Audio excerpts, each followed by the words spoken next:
am I chasing a status? Am I chasing trying to make my dad finally say he's proud of me?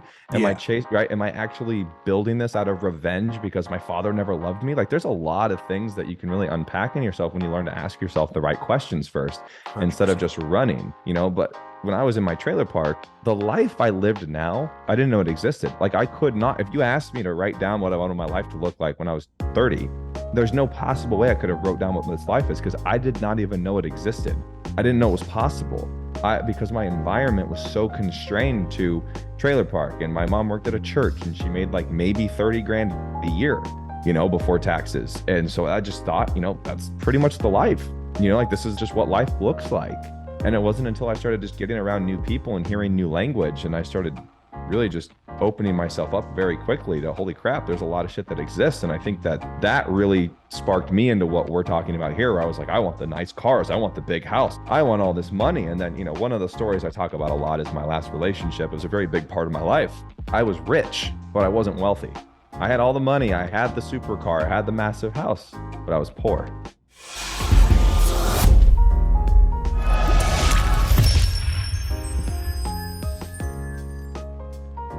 What's going on, y'all? Welcome back to the Conscious Wealth Podcast.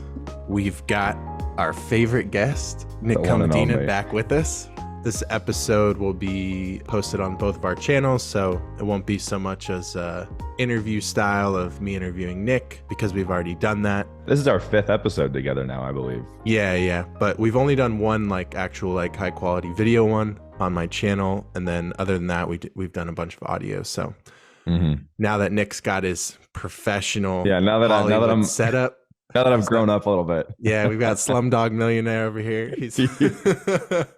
He made it. I'm over here yelling at Jeremy, telling me to buy $180 Cam Link. I'm like, dude, are you nuts? Yeah, you're like, what's the ROI on this? Yeah, I resonate.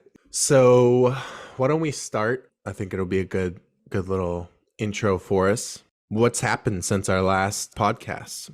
Jeez, when when was that? Are you pulling it up right now? No, I don't. It was definitely last year. I know that much. So yeah, it's been a while, man. So much has changed. Moved to Oregon from San Diego. Yeah, doing the Mastermind now, working pretty much 99% with entrepreneurs now full time is what I do. I work with either individuals or actual companies, and I help them scale their business. I really focus a lot on business energetics, core value integration, and how to really develop the leadership inside of your company to help generate more leads and actually grow your company more in the organic exponential route, like you and I were talking about, and we'll get into. So that's kind of been the biggest shift for me, as well as just, more spiritual practices and health focuses, kind of shifted away from bodybuilding, more on holistic health, longevity, just arguably the healthiest I've ever been mentally, physically, and spiritually. Not a bad place to be. Yeah, whatever. What's new with you, dude? Luck just had a record enrollment date. Yeah. So we found out that there's a massive, I think that's an understatement, but we'll call it a unquenchable thirst for what we teach on YouTube that isn't being met. And so, we had we were around 700 subs on the YouTube channel after 6 months, 8 months, something like that. Very slow, consistent, organic growth. And we did a collab episode with Aaron Abke, and he has 200 something, 202. At the time, he had 202,000 subs. And that drove a lot of traffic to my page. And I just so happened to have kind of a body of work of 30 videos that I had put out that the world hadn't seen. And it's kind of like how, Gary Vee talks a lot about attention is the most important variable. But once you have the attention, content is what dictates success or failure. And it kind of reminds me of that, because attention has always been the bottleneck for every business I've ever created. It's never been the quality of the work. It's been yo, give me a fucking shot. I'll change your entire life. But not that many people would give me a shot in the past, So I think that there's something that stood out to me the most that a lot of people potentially listening don't realize is what you said. You had a sub of a couple hundred for months of consistent posting. Oh yeah, not close to 8, which is not a lot for most people, and that can be very discouraging. But then you get your shot, and then eyes get to your page. And this is where a lot of entrepreneurs, like, because in my mastermind, we take entrepreneurs or aspiring entrepreneurs, we help them build their business, scale, and stuff like that. And a lot of people get in and they're saying, I've been posting on TikTok for a month and I don't get any leads. I'm so discouraged. And they say, oh, should I go buy followers, or should I go like a bunch of people's profiles so they follow me back? And I try to explain to them, you need to just focus on building the gold mine first. Yeah. Because if people follow you and there's no reason for them to stay, they're just going to leave. And we both have talked about this before, about Noah's Ark. Yeah. God build it, then they'll come. Well, God's saying build it and then they'll come, not, hey, once they come, then you build it. Now let's think about the posting as a post in the board. Yeah. God's not saying every time you put up a post, people are going to engage with you. God's saying put all the posts together so that it makes a gold mine of posts, an arc of posts, and then everybody will come. But people are too focused on nailing one post of the boat and looking around and saying, well, nobody's paying attention, so I'm not going to build the boat. Yep. Yeah, And that's facts. I'm glad you bring that up. And for additional context, the irony is that I've been at this for 10 years on social for 10 years. And I was completely content with 700 subs after 8 months of being consistent on YouTube. Now, I'm not one of those people who's posting like twice a week, 3 times a week. Like we were doing 2 high quality episodes a month. So that's a decent amount to me, but regardless, it ended up being 35, 40 videos for like a body of work. And yeah, it was barely 750 when we collabed. And shout out to Aaron for not being like 99% of the influencers out there who are like, well, talk to me when you have 100K subs and maybe I'll collab with you.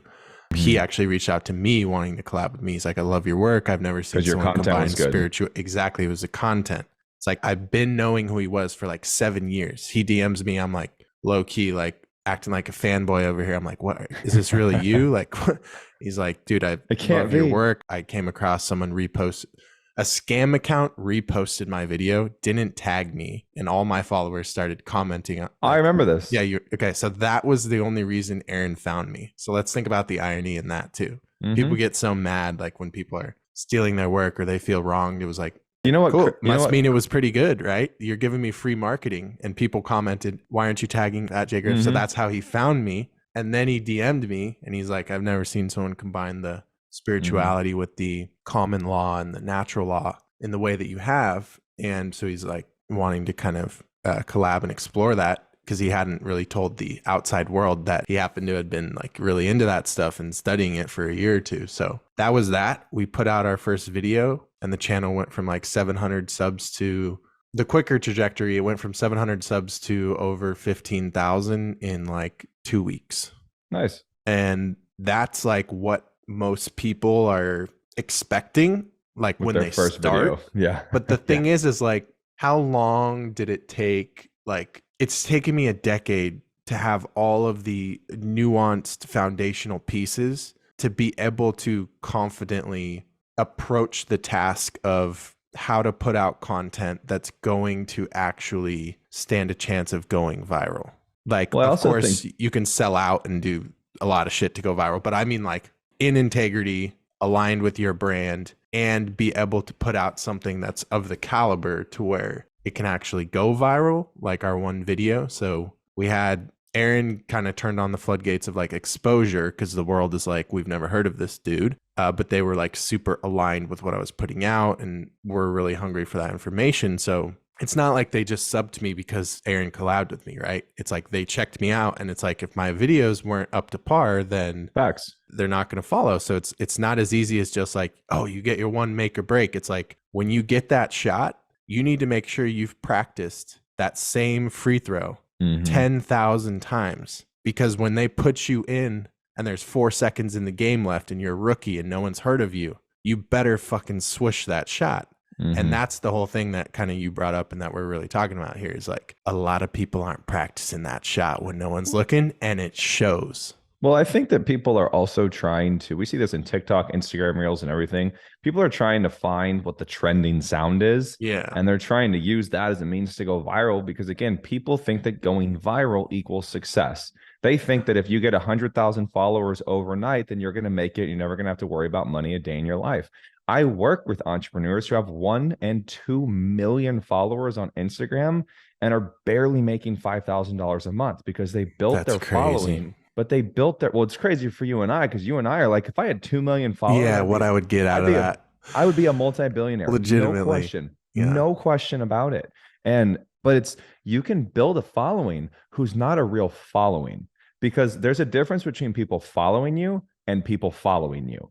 And what do I mean by this? You want people to follow you because they want to be led by you, not people following you because you've got a big ass or because you post ab workouts, right? Because when you post nothing but ab workouts and you get all of these followers and then you try to actually be depthful and sell, nobody's buying, because there's an unalignment. There's a misalignment between what you're putting out and then what you're trying to sell. And that's a disconnect for people, which doesn't breed trust. And people who don't trust you will not be led by you. And if they're not led by you, they won't compensate you for your time. That's facts. Yeah, so I think kind of, there's a lot of morals to the story here, but we both have had quite a few shifts since the last pod. So yeah, that I explained to put all it lightly. I explained all that to say that, the YouTube has been super dope. Shout out to you guys who are watching this on YouTube. Totally different type of person. Most of them aren't on Instagram. They're not on any of these other social medias. And I know that because a ridiculous amount of our applications last quarter, the quarter that you referenced, where we had a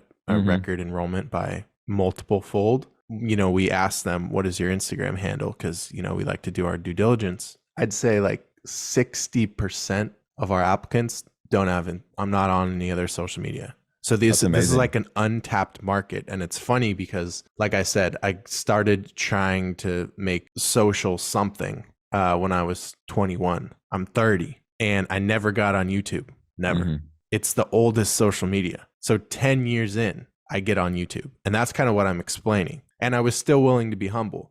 A few weeks before I met Aaron, I knew he existed, but before he ever spoke to me, before we ever had a communication, I wrote down 2028 standards. Now, I don't do goals. That's a conversation for another day, but standards, you can think of them in a similar way. Now, I wrote down for 2028, and this was before it turned 2023, 10,000 subs on YouTube. That's the level of patience I was willing to have. 10,000 in a little over 5 years. And I didn't just pull that number out of my ass because it's a round number. I actually extrapolated the math and went super conservative, not trying to inflate myself of oh, we're going to hit exponential. And then I just kept it super linear. And then that happened. But it's that type of stuff doesn't come if your expectations are massively inflated and you're not willing to put in the work. I think this is a great segue into, because we spoke about how we were going to talk about energetics. And I think that this is actually a perfect segue into that, because what you're discussing here is literally your energetics around how you're showing up versus what you're expecting to get back. And this is also a massive translation into business and marketing in the first place, because if you are posting from the guise of trying to get people to sub to you, then your content starts to have an energetic feel of desperation, an energetic feel of inauthenticity, and people can feel that. And this is one of the biggest things that I need to work people through in their businesses as entrepreneurs, is the energetics. And we can go down the lack versus abundance, energetic loopholes here. But if you are constantly operating out of lack, well, I need to post this content because it needs to go viral, because I need to get a sale, people automatically, even if not consciously, they subconsciously pick up on that energy. And then you're just producing more of that same energy into yourself. So if lack is what goes in when you create, lack is what will come back after you post it out there. Yeah, that brings up a lot I could say about that. I think it might be helpful for the audience to give, maybe you could pick a story and I could pick a story about our journey with that. Sure. Because I think, number one, we're not saying that we've never struggled with this or went through it. We're just saying that you have to do whatever you have to do to get yourself out of that and to get to the other side. And that's easier said than done if you're listening to this and you're like, okay, easy for you guys to say, right? It's the typical easy for you to say, I don't have money. I need, or you don't understand or whatever. But that's the very energetics we're talking about. So it's number one thing that shot in my mind when you're talking about that is in 2017, I really got serious about learning sales, like from people who were making hundreds of thousands or a few million a month, like high ticket stuff like that, like people who you could say are very successful at psychology and sales. And they would always talk about this phrase, leg humping. Are you familiar with that? So for the audience, leg humping is this terminology that is used in sales. Here's the best way to explain it.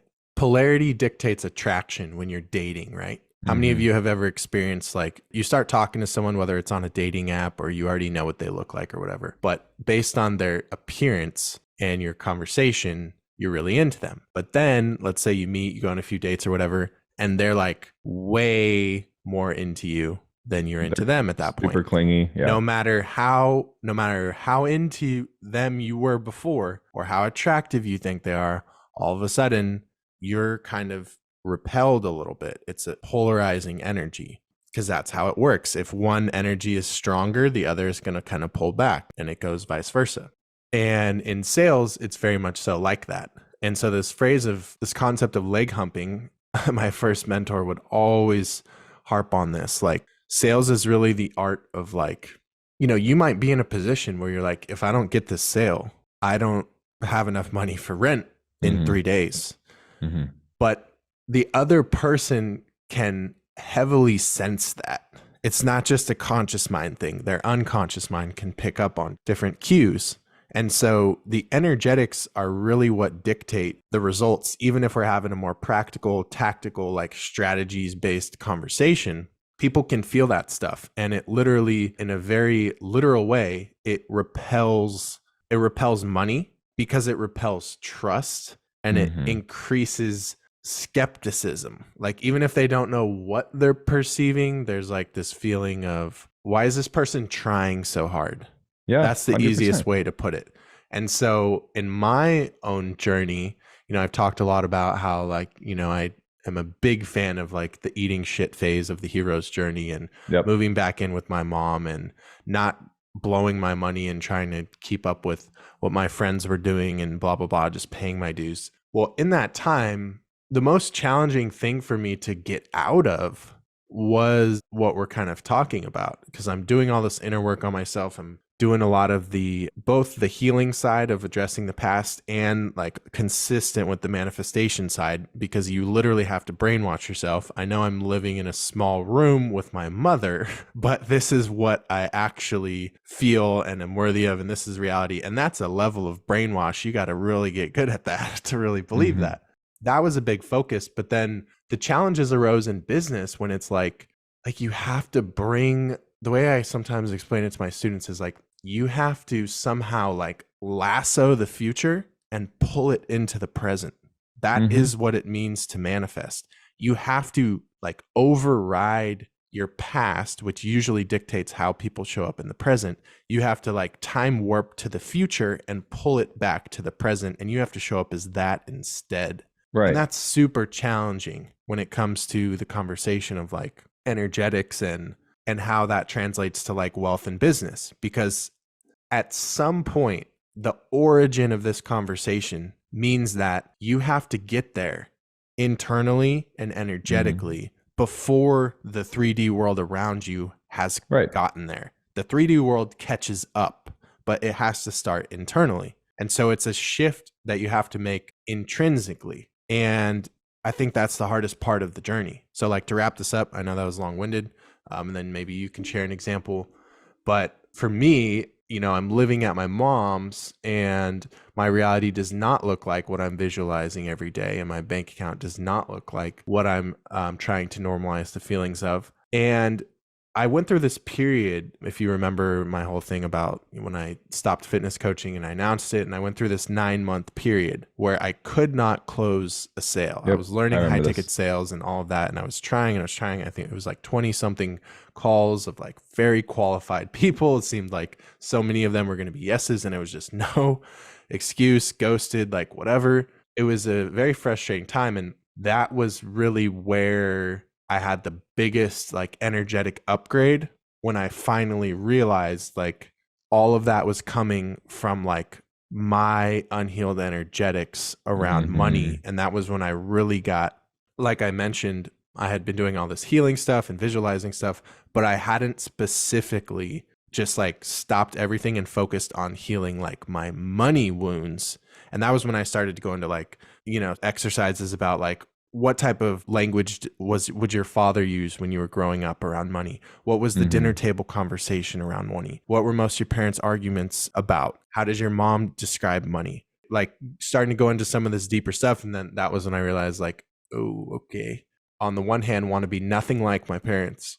And on the other hand, I'm literally recreating the same exact thing in a monetary sense and expecting to somehow make it and become successful. So had to get real serious about the energetic stuff and start to show up in a way that was completely unfamiliar. But at the same time, there's no way around that process that I'm describing, where you have to somehow step into the unknown, start consistently operating at that vibration, start consistently showing up as that future self, even if you're not fully sure how that looks or how that feels. It's probably going to feel uncomfortable. And you have to stay in that energy long enough for the 3D to catch up to that. And that's what, at a simple level, that's what the process has been like for me. And now it's the type of thing where my views, I just went to Dr. Pratt the other day, and we were kind of reminiscing on where I was at in my first session. I started with him January 2020. And what I came to him for was still like, I was like, I still have these money barriers. Like I had this ceiling, and I was just kind of, he was asking me like where things are at now. And it just feels like just from January 2020, I've like 10x'd what I consider like normal, like even like normal to the point where I don't even do like manifestation stuff anymore, or really like visualize, because like I used to have to try to convince myself, and I spent like 7 years trying to convince myself, and it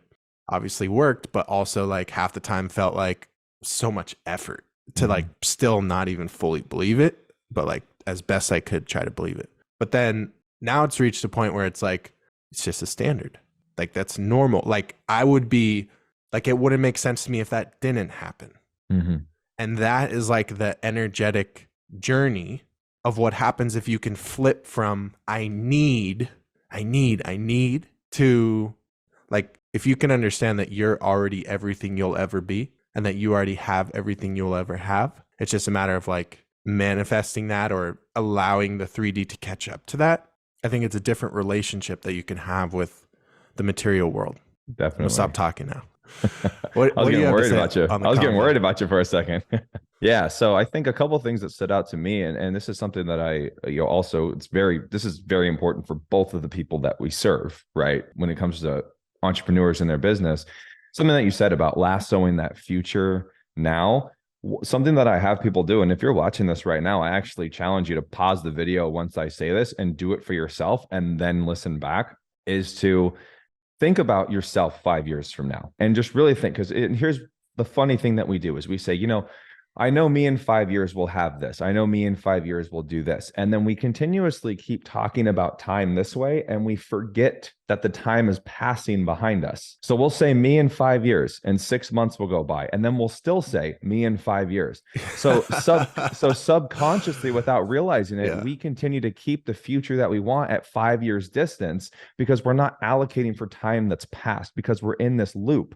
So I have people sit down and I say, just sit for a second. I don't need you to do this right or wrong. I just need you to actually, that you in 5 years, what do they have? What are they doing? How do they act? How do they think? How do they feel? How do they wake up? Just literally describe them down for me to all of their character traits. So if you're listening right now, I challenge you, pause this, even if it's on your phone, pause this and just do it real quick. It should take you 2 minutes. You already know. Now you're playing this back and you realize what you just did was you wrote down exactly how you need to act right now to be that person 5 years in the future. So you don't need to wait 5 years. You can be that person right now, and everything that person has is a byproduct of their character. So if you can start embodying that person's character, you already know everything to do. But because we keep telling ourselves, me in 5 years, me in 5 years, what does that even say? That means that the version of me now is lacking. So our entire being is operating from a space of lack because I am not that person 5 years from now. I am lacking as the person I am right now. So those energetics and everything we do come from lack. So now we're trying to be somebody that we're not in everything that we do. And we're wondering why we're not getting leads. We're wondering why we're not generating wealth. We're wondering why we can't get income. Nobody can trust us. Nobody will follow us. Well, you're being somebody who you think you're supposed to be for that to work instead of just being who you actually are. And there's a massive difference between the two of those things. Now, when you can start to mentally rehearse that, and something you said, when you're on a sales call with someone and you got to eat, if you don't get this sale in 3 days, you can't pay rent. Are you in a position of your own energetics, and do you have enough respect for yourself, the business? Because if you bring somebody into your company that doesn't fit with the person that you work with energetically, it will poison the whole lot of apples. Yeah. So are you able to look on the phone with that person or be on the phone with that person and feel that disconnect? And they're ready to hand you a $25,000 check, and you're able to still say, you know what? I don't think this is a good fit. Are you able to do that? If you're in lack, you're not. Hell no. If you are in an abundant place, and I know, again, it can be really hard to be in an abundant place when you can't pay rent and somebody's offering you $25,000. Easy for you to say, Nick. Exactly. Look, for those of you, and a lot of your YouTube community does not know who I am or where I've been from. So I'm going to take like 2 minutes here. I grew up in a trailer park. It was just me and my mom. We paid about $300 a month for lot space rent, not trailer rent. The trailer was paid for. We paid $300 for the piece of land our trailer was sitting on. The trailer didn't have wheels. It was on cylinder blocks. And, I grew up very, very humble, learned how to really save gas, what hills to coast the car in neutral to save gas, buy chili without the beans because it was 40 cents cheaper a can. Like, I've been through it. And so I've understood how to stretch the dollar and how to really work for it. And I spent a lot of years working a lot of hours for a very little amount of money because I really got sucked into the rat race, which is built to make people operate off of lack. Because when you're operating in lack, you can't ask yourself questions. You can't make decisions for yourself. You are so frantic about running and chasing the next dollar bill that you can't actually stop to say, am I building something that's actually generating me wealth? Sympathetic nervous system. 100%. When you control the nervous system, you control the person, you control the emotion, and the emotions are the boundaries of our actions, right? You string enough thoughts together, you have a belief system, and a belief system is just a subconscious state of being. So if you believe that you are poor, if you believe that you are broke, then you are in a subconscious state of being broke. You are in a subconscious state. Every bone in your body, every thought in your head is going to show you that you are broke and that you are poor. Yeah. It's like you're practicing embodying being broke, but it's just practice. Well, let's look at what money actually is. You and I share the same methodology around money. Money is energy. Money is an energetic exchange. Money is life force. Money does not change your current situation. It actually just magnifies your current situation. So here's what I mean. If we are in an energetic state of lack, that's all you've been preconditioned nervous system wise, and I hand you $50,000.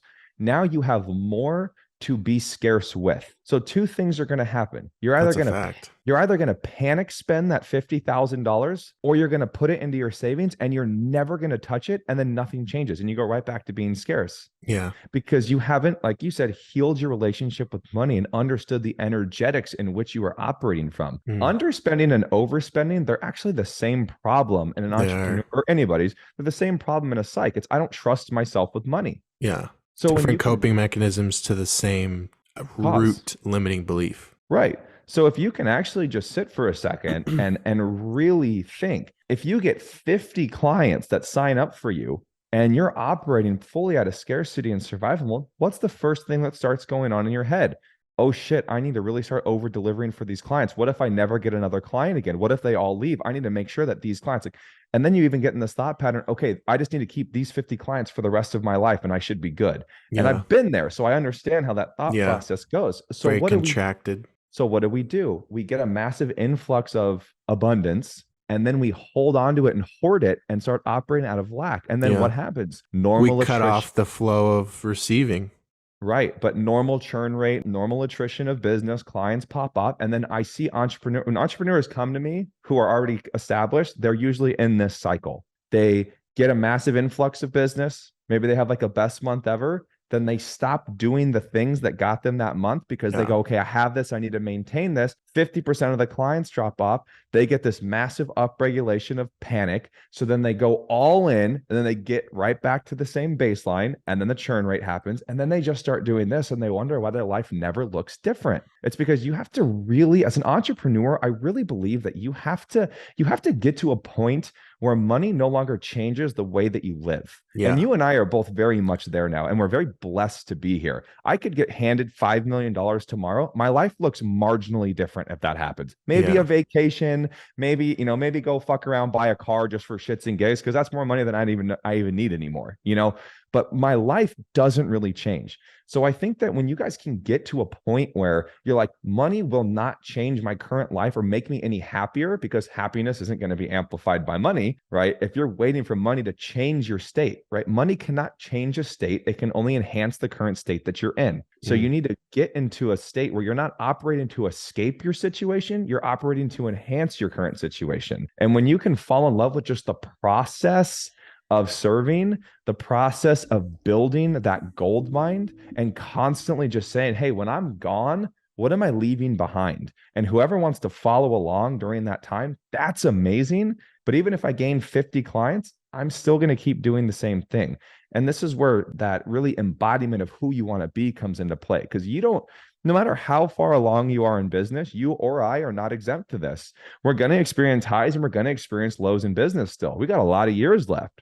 Yeah. It's not up to us if we're going to experience a high or a low. It's up to us how and who we are going to be during the highs and lows. Facts. And if you're an entrepreneur listening to this, if you're a different person when your business is at a high and you're a different person when your business is at a low, that's why you keep losing. Yeah, there's a lot to unpack there. First thing is, in the earlier part of that conversation, it sounds like what I'm hearing you, like when you recommended the exercise for them, which, by the way, the 5-year, I used to call it my 5-year dream life. And I had all of my clients do it. And I did that over and over and over. So when I talk about visualization, it's not always just like airy fairy, closing your eyes. It's like, no, getting real practical. Like I wrote out like what my dream woman looked like to a T. I wrote out my lifestyle, like exactly what am I spending each day doing and where do I live and what does the house look like and how's it decorated, like getting, juicy with it. And the business plan. Yeah. It really is. It's getting super practical and most people never even take the time to do that. But I'm bringing that up. I just want to like reinforce the practical side that you said, because that's the real way to integrate spirituality in business, is the practicality of it, not shoving an amethyst crystal up your ass, rubbing essential oils on your nipples and sitting on the top of a mountain. That's not how you become successful. But that is a good time. Yeah. So yeah, you weren't expecting that. So, but what I'm hearing you say is this is the whole be, do, want, or be, do, have principle. Be, do, have. Right. And I think the nuance here is what I'm hearing you say in a lot of what you explained there, which was on point, is when we want something, we automatically, as a byproduct of saying we want it, are also saying we don't have it. Therefore, we're saying we lack it. And that's kind of at a base level what we're saying here. And so when you're always wanting or needing, it's an ugly, repelling energy. And it doesn't just repel other humans on sales calls. The universe is always listening and co-creating to the energy you're putting out. So if you're a wanter, if you're a needer, that's the number one pattern that you should be focusing on in 2023 to heal. Whether the way it manifests in relationships looks like codependency, the type of person where you smother them or whatever it may be so hard that they end up rejecting and abandoning you, and then you act out that self-fulfilling prophecy. So that's I need love. The way it shows up in money is that what you described with the whole client situation where you smother them, you try to, I need to keep them around and hoard them, and then they abandon you. It's like there can be a lot of different examples, but the idea is that it's coming from an energy of not trusting. Right. A, not trusting a higher power in the plan, and B, not trusting yourself. And so those are the real practical things to work on. But I think it's really powerful, and I'm glad you brought up the whole 5-year exercise, because that's exactly, I did that so many times. And it's crazy because I must have been It's probably been about like 6 years. And I haven't even thought about that in years. So it's cool you're Mhm. bringing that up. The things that I wrote, minus like the house and all that, because at that time I thought I like wanted to own a house and stuff like that. It's a whole other conversation. When you really, commit to the process, I don't want to say like put your head down and work because that makes it sound like it's a masculine grind thing, and it's really not. Mhm. It's much more of a process for me of death and rebirth. I've killed myself so many times. Right. Yeah, definitely. Layers of the ego and what I thought I was and what I thought I needed to be. And every year it seems like it's a dark night of the soul. Yeah, But then the it other just side gets is like, worse. holy shit. But every time it's no easier. It's But on duality, anyway, baby. yeah, like turning at 30, any of like the monetary goals I would have set, the cash flow goals, I don't have any journaling records of all the like 6 years of journals that I Mhm. had of like writing down the reality that I now have financially because I couldn't even aspire for that. Mhm. And that's crazy. You can't imagine a reality for yourself that you don't even know exists, Yeah. right? You can't. Like, tell me a color that doesn't exist. Well, I knew it existed, but it was like, I think the highest I ever put was like 50,000 a month residually. Mhm. And I thought that that was like It, Lamborghini's level and shit. which it is for most. Yeah, yeah. I mean, look, you can get the craziest car you can imagine for a $4,000 a month lease. Yep. So, but you get what I mean. Like, Yeah. No, I do. multiple So, exotics in a mansion and like yeah, I that's not. couldn't, but some of that along the way, you learn like I didn't want that at all. Mhm. I Well, don't really most want I people, don't really want that. I I think most don't. people want it as a way to escape. Exactly. So that's why it's like that was what I Yeah. aimed for when it's like young me who's just fucking hungry and tired of being broke. It's like that sounds like the best shit that's gonna like fix it. Mhm. And then between then and the time you get to the 5 year plan, ideally, and this obviously isn't the case for a lot of people, but my journey has been you do so much healing and so much dying and rebirth that I just talked about that by the time you get there, yeah, you have all the things that you really wanted, but so much of what you thought you wanted died off because Yeah. it wasn't what you wanted. And I don't think there's anything wrong for anybody listening. I don't think that there's anything wrong. I don't think anybody could get that, but just in case, I don't think there's anything wrong with wanting, 3 exotics and a mansion for yourself if that's genuinely the If life you that is really going to want make it. you. Yeah. Yeah. But I think really grounding yourself and like, what is that? Am I chasing a status? Am I chasing trying to Yeah. make my dad finally say he's proud of me? Am I Yeah. right? Am I actually building this out of revenge because my father never loved me? Like, there's a lot of things that you can really unpack in yourself when you learn to ask yourself the right questions first instead of 100%. just running, But when I was in my trailer park, the life I lived now, I didn't know it existed. Like, I could not, if you asked me to write down what I wanted my life to look like when I was 30, there's no possible way I could have wrote down what this life is because I did not even know it existed. I didn't know it was possible. Because my environment was so constrained to trailer park, and my mom worked at a church and she made like maybe 30 grand a year, before taxes. And so I just thought, that's pretty much the life. Like this is just what life looks like. And it wasn't until I started just getting around new people and hearing new language and I started really just opening myself up very quickly to holy crap, there's a lot of shit that exists. And I think that really sparked me into what we're talking about here, where I was like, I want the nice cars, I want the big house, I want all this money. And then, one of the stories I talk about a lot is my last relationship. It was a very big part of my life. I was rich, but I wasn't wealthy. I had all the money, I had the supercar, I had the massive house, but I was poor. This is you in Houston. Yes. Yeah, I would argue that was like the main season of your life that we were the least close. Yeah. I mean, that's how I was with everyone, dude. I was like sucked into this massive dark hole. I mean, I look back at that now and I even look back at my partner at the time and, I can't speak for her at all, but if for me to not think that she's a completely different person when I am such a completely different person would just be ignorant. So I think it's like, for me, it's a lot easier to talk about how fucked up that whole situation was now because I feel like we're so far removed from it. But I was such a dark hole. I was in so much shame, so much guilt, so much just hate that again, all the money I was making was enhancing those feelings more inside of myself. I was in lack. Let's talk about that. Yeah, The shame and was, guilt are the lowest energetic levels of consciousness. yep. If Maslow's or not Maslow's, the levels of consciousness by David R. Hawkins, shame and guilt are vibrating at 50-75 hertz, I believe. Mm-hmm. So Yeah. you're making all this money, But I was doing about 200K on average a month. There was one month where I did about 600K, and that was from like crypto and stock trading as well as business. okay. And despite that, you're stuck in guilt and shame. Yes. So I think there's this notion of, and this was another thing I wanted to bring up on your last riff, of what I'm hearing you say is money. Let me think of how to say this. It's quite important. So I want to say it in the most succinct way. Sure.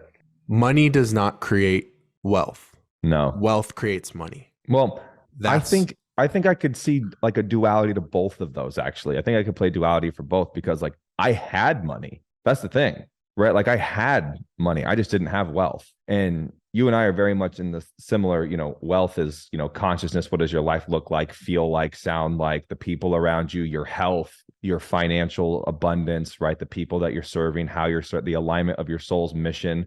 Like that's wealth to me, right? And that's exactly what I'm saying. So yeah, how can money give you that? it can't, right? I see what you're saying. I think It's I was like just trying I'm to play, saying a chicken and the egg thing. I think I was trying to play devil's advocate for people who, I've become very cautious with trying to play all sides when I say something now from social media. But yeah, so you're absolutely right. And I was not operating in wealth or abundance whatsoever. My main operation source was not feeling love. And I had It's just a hell of a motivator. this massive lack in me of, maybe if I take more steroids and then maybe if my business is more successful and now I have the nicest supercar out of the group of friends and now I have the most money out of the group of friends and now I'm, will I finally be like the number one man for her and like feel that? And again, there's nothing wrong with what either of us did. And like back then, yes, it was wrong. Now I don't believe so. It's just people operating at their level of consciousness at any point in time. Yeah. But there was just so much lack that even the smallest thing that would give me validation overran me. It controlled me. That's what makes it very dangerous to operate that way when you're going through your life and trying to build a business and trying to build these things. So how did I create all my relationships with clients at that point in time? I was over delivering for them. I was everything for everyone. I was texting them all day. I was on FaceTimes when they needed me. I was check-ins. And I mean, like my phone From never a place of like, you're not good enough as is. So you need to overcompensate, right? Exactly. So then when all of that kind of fell through, I actually needed to take some real me time to heal. And about 60% of my clients, 70% of my clients dropped off because they said that they felt like I didn't really care about them anymore. And sounds toxic. Well, at that point in time, I was very mad at them because I was like, I could literally just put a gun to my head. You guys can't give me 2 months, But I realized I've created this, and this is the main reason I walked away from a multi-7-figure fitness coaching business because I had built the whole thing out of energetics. Yes, the energetics were off. There was no saving that company. There just wasn't. I mean, the energetic foundation, all the walls, all the concrete, all the cement, all the paint, it was pure lack and dense shame, guilt, energy. Yeah, the house was haunted. You can't Palo Santo your way out of that. No, all the sage in the world couldn't have saved me from that one. And so I made the decision and I finally started asking myself, like, what would an abundant person do? Yeah. And then that's what I did. But the money, and I think, again, this is just to circle this back. I think a lot of people think that money is going to change their reality. Yeah. And it's just going to make the current reality that you're in exemplify what you currently feel. So, and we both had to go through that. Yeah. Oh, that was a lesson I absolutely needed to learn. And I would argue, and it's like, look, I grew up on hip hop and rap. That's my favorite genre. Not the new, I'm not really a fan of the mumble rap shit. I'm a lyricist guy. Like Chingy right there. That was my shit, bro. Yeah. That was my shit. I was big on Eminem, 50 Cent, Tribe Called Quest. Really, I was a fan of all of it. My point is like so rap hip hop particularly exposed me to these ideas that money isn't what you think. So from a young age, like 12, 13, I'm hearing them say like, became a million, especially like a good example would be J. Cole. Like look at what happened. His lyricism is amazing. But look at what happened. He blew up, got everything he ever wanted just to give it all back. And now he's like rocks the dreads, bought a house for him and his mom, lives where he grew up in North Carolina. Like he had to gain the world just to like forego it all. To realize it wasn't going to change his world. So like I knew that.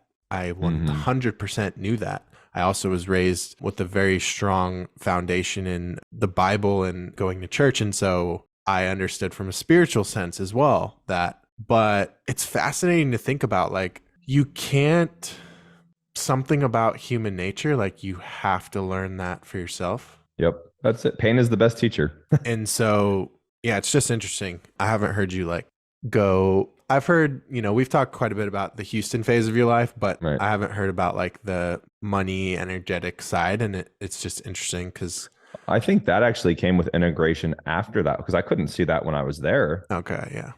That came with me taking that time to really stop. And that was like, after that, for once in my life, I was like, I need to stop running. And I think a Yeah. lot of times people convince themselves they're running towards the cars and the money and the house and the Yeah. fame. And like, that's what I kept, I'm chasing this dream. I didn't realize I was actually just running from everything in my past. Right. Yeah. So the second I Which stopped, is really your present. yeah. Because So once for almost all of us, the past is what is dictating how we're showing up in the present. Because if we then it don't creates heal the the future. past, we're pulling the past into the present and just recreating it, acting it. Yeah. And then the future. And then you get in these same cycles and you say, oh, this runs in my family, or, oh, I've always done this, or I can't catch a break. And it's like, well, stop for a second. Oh, you can't, because what do most people say? Oh, I need to stay busy, otherwise I go crazy. Can you sit in a room without scrolling on Instagram?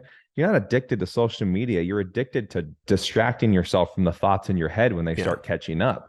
And then we wonder why we are this could be a little polarizing of a topic here, but my heart's in a really good place when I say this. The United States of America specifically, we are the most heavily obese, heavily addicted, heavily medicated, heavily anxious, and heavily depressed in the world. Yeah. Why do we think that is? If we just stop for a second and look around at what's going on in the world, the United States specifically, why do we think that is? I don't think it's that hard to really see. I think that would take my answer. I would want a whole podcast on that. Yeah.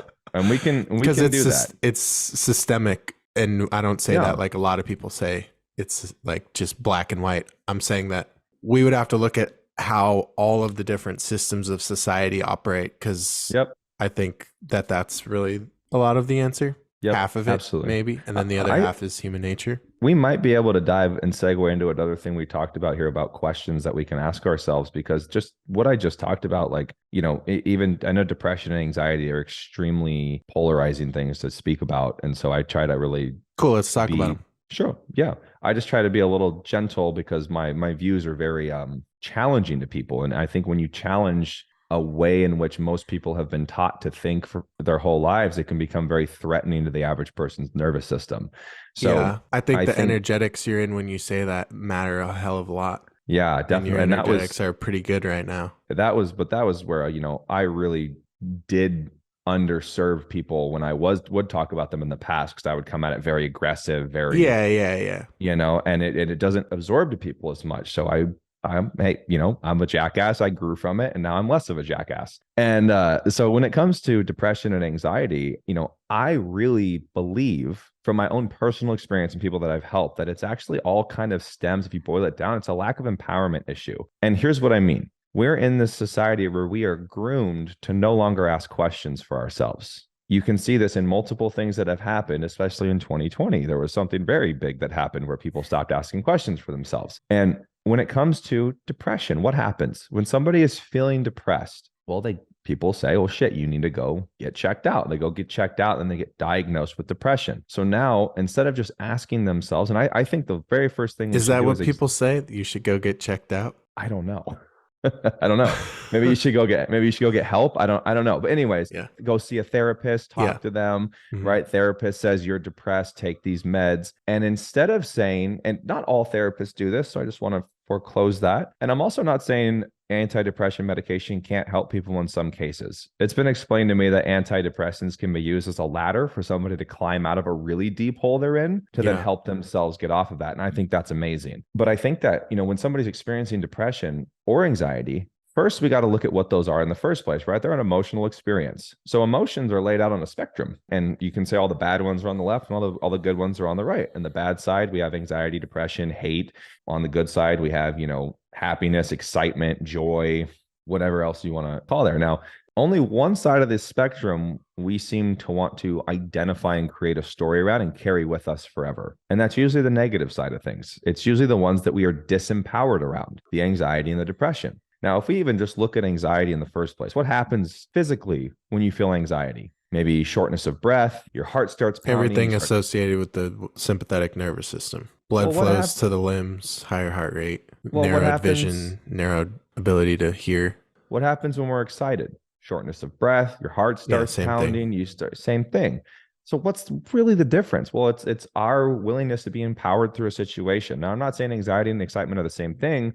I'm saying whenever we feel the same physical sensations that we would when we're excited and we're not excited, we start to panic and we start to create this story around the anxiety of how I can't do anything when I'm anxious. I'm worthless. I've been battling this anxiety. I have chronic anxiety. And then this story of disempowerment comes and play with it instead of realizing it's just an emotional response that can actually ebb and flow if you choose to not hang on to it in the first place. When it comes to depression, are you actually just taking a second? And I'm not saying that some people don't need meds to help with this. I'm saying, are you actually just taking a second when you feel depressed to examine your environment first? Just asking the question, the people I'm around, the job that I'm in, the financial situation I'm at, how am I taking care of my body? What's the language that I'm speaking to myself? What does my environment look like first? And can I remove myself or change that to see if it improves my current state? But I think people are no longer in a space, and I see this really affecting entrepreneurs where they can't ask themselves questions anymore. We've almost forgotten how to ask ourselves questions because we're used to, oh, you feel this way, take this. Right? People think for us now. And it's really like innovation dies, creativity dies. And that's one of the massive things that we're seeing when you just did a massive podcast on AI about exponential growth in society. If you're sitting here waiting for somebody to tell you how to think, you're going to get left in the dust. And then what happens? Now you're more anxious. Now you're more depressed. There's actually study. Pratt actually wrote this book. I don't know if you've read one of Pratt's books, Code for Joy. Of course. So he talks about in there how they did a depression. Glad you have. The depression study group, where there was a group who, to fight their depression, they did antidepressant medications and fitness exercise, and then the other ones just did exercise. After, I don't remember the timeline, but 7% of the exercise only groups depression came back, and over 18% of the depression meds and exercise groups depression came back, which showed that using the meds, they were actually over 2 times more likely to relapse than if you never took meds in the first place. I think that's an astounding finding. That's actually pretty consistent across the SSRI literature. That once they get you on them, now they have a customer, because when you try to come off, you're worse. Yep.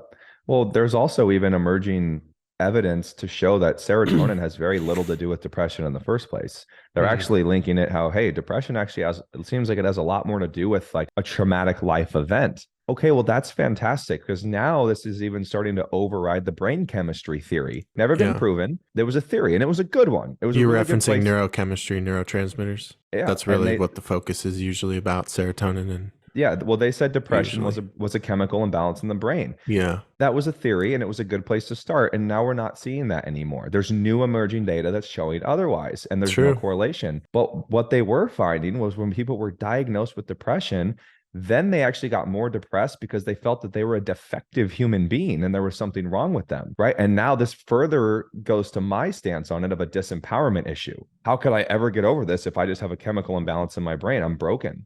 So then the question that can be really polarizing is, if depression is a chemical imbalance in the brain, are you just born depressed, or does something happen that then alters your brain chemistry in your life? And so if something can just happen that alters your brain chemistry, why do we need a pill to alter brain chemistry back when we didn't need a pill to alter it in the first place? Those are just questions that I think. I'm no genius. I'm no mental health advocate whatsoever. I've just always been a challenger. I've always wanted to ask questions, and I've always wanted to know more things. And it seems like in this current situation of the world that we're in, those who ask the questions that challenge the status quo seem to automatically get a lot of hate and backlash, be labeled as dangerous, disingenuous. And I think that's just a really interesting observation to make. Yeah, this is a loaded conversation. Definitely. Well, I don't say that in regards to the triggering aspect. That's a given too. I say it's loaded because this is another one where I feel like to say all I would want to say, I would need like an hour to speak on it, because I agree. So this is the realm of what I used to help people with 2017 when I switched from fitness, right? Because it was years of helping people and what I thought was change and transform their life and how they felt, just to find that they didn't actually feel better when we got them to the facade of their dream physique or whatever. And I know you've seen that more times than you can count as well. So Yes. I pivoted to helping people with deeper things. And more often, like, I helped I'll just say that a consistent amount of my clients came to me. This is when I started doing mind, body, soul type coaching. And we worked on everything from like dark, like healing, like going into dark shit, to inner child, the first 11 years of your life or so, to past relationships, to parent dynamics, and then also the visualization and the manifestation, while also doing the present practices of shifting the lifestyle and shifting your physiological states and energetic practices. So it was a well-rounded, focusing on the past, the present, and the future. That's why I'm such a stickler when we talk about stuff like this, that there's 3 separate things that need to be focused on. Definitely. It was a very multifaceted approach, and I can't tell you how many people started working with me because they had anxiety or depression. And I would work with people for 16 weeks, and a vast majority of the time, we wouldn't even be 2 months in, and they'd be telling me that they feel like a completely different person and they don't think they actually had depression or anxiety. Yep. And this was back in the days where, 2017, who's really talking about this? And the science wasn't there yet. Just like you just said, you're more of a contrarian. I've been the same way since I was a very young kid. I'm the but why kid. My parents hated that because they didn't have answers for the type of shit I wanted to know.